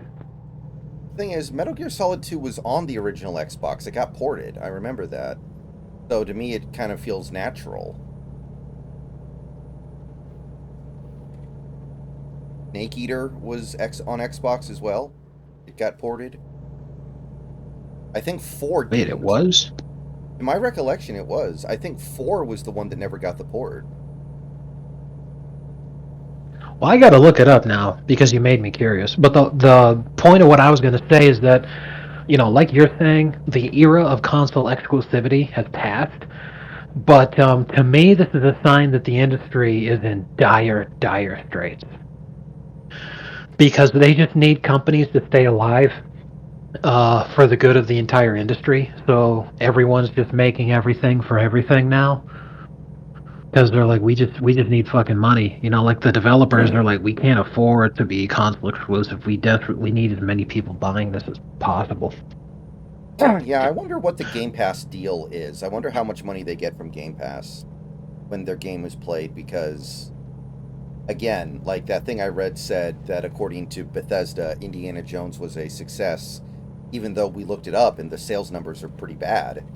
So I'm wondering if maybe the Game Pass deal is pretty sweet and that's what's keeping some of this stuff alive. Well, I personally think that they're lying, because Bethesda also said that Starfield was a success, and then like a few months out that was revealed that no, it was not. Because if it was going to be a success, they were going to make sequels for it. But all plans of those sequels were scrapped. Sales numbers came out and they were abysmal, but they were like, no, it was the Game Pass. That's how it was successful. But then they had to go to the earnings report and say that Starfield performed well below expectations. God, that game could have been really, really special. Sucks. Yeah. I still liked it. I still liked it more than most people, but by the end, it really loses you. Okay, so I just leveled up, and now I'm going to put points into Fragile Cargo. Because I maxed out High Value Cargo. Okay. Yeah. Good deal. I'm just going straight down. Okay. So after fragile cargo, it'd be just-in-time delivery, and then after that is fuel economy, and then fully maxed out. And yeah, after that, I have $408,000. So a good-sized, tidy profit. At what point do you start hiring other drivers, I wonder? Like, are we getting there yet? Oh, you easily can anytime you want, because like you remember, we've already well past paid for the truck that we bought for ourselves. So, you know, the truck that we already have for ourselves is fine. You can get literally any truck you want for your drivers, and as long as the truck is capable of taking the jobs that you send them on, you know, you're fine. The cost that you end up having to pay is that as your drivers complete jobs, they level up and get higher wages as a result. But as they get more experience, they make more money on the jobs that you send them to also. So if you really cared about overhead that much, you could just do what people do in real life and constantly fire the people who've been working there for a while and then just hire a bunch of new immigrants. But if you were going to do that, you could really do the simulation of running a business and just go debt maxing and take out a shitzillion loans constantly. No, a train. It's free money. So, because of that, you know, they'll just drive whatever. You could go to the used truck section and just buy whatever slop you wanted. Because I'm looking at the exact truck that we're driving right now, but it's got 362,000 miles on it. You could buy that in the used truck dealership for 59 grand. So you do that, and then hire the truck or the trucker, you know, hire the driver, and then just send them on a job right away. It doesn't matter, you know,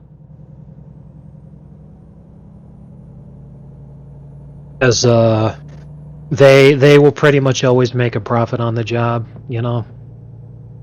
They're not going to crash your truck, and then you have to pay outrageous servicing fees to fix the thing that they crashed. The service fees you have to pay is just, okay, the thing's, you know, wear and tear kind of deal. Yeah, I want to at least get to the point where my character is maxed out on upgrading the skill tree. Past that point, we can keep going for sure, but at that point, I'll kind of feel like, okay, I quote-unquote beat the game. Yeah, no problem there. As I said before, when I initially had us thinking about playing this, it was to have a nice, calm, easy fallback option that you could just like relax while you're talking with chat, which is what we've been doing. So, you know, it can always remain in the back pocket, but I'm right there with you. There's no problem with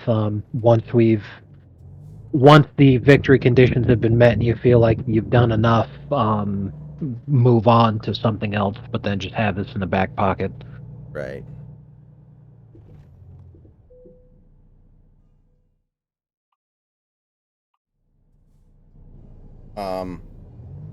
What are your plans for tomorrow?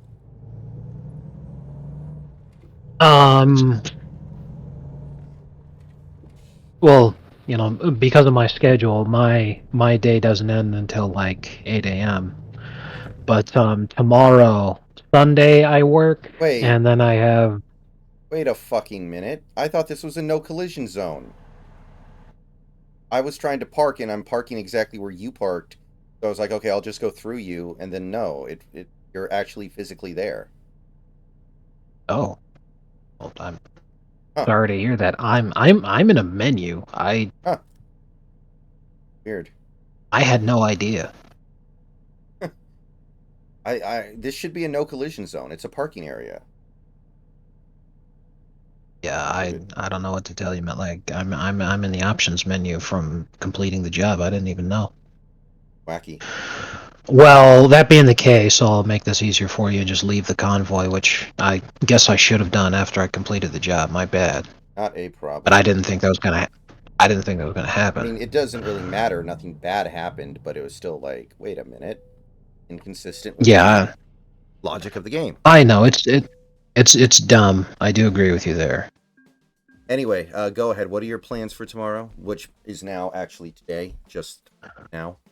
Yeah. I work Sunday night, into Monday morning, and I think I have Monday and Tuesday off. I'll check my schedule now.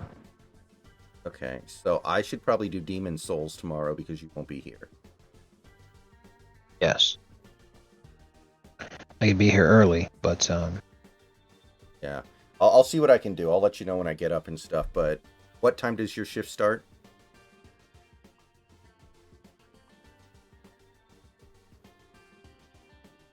just give me a second, because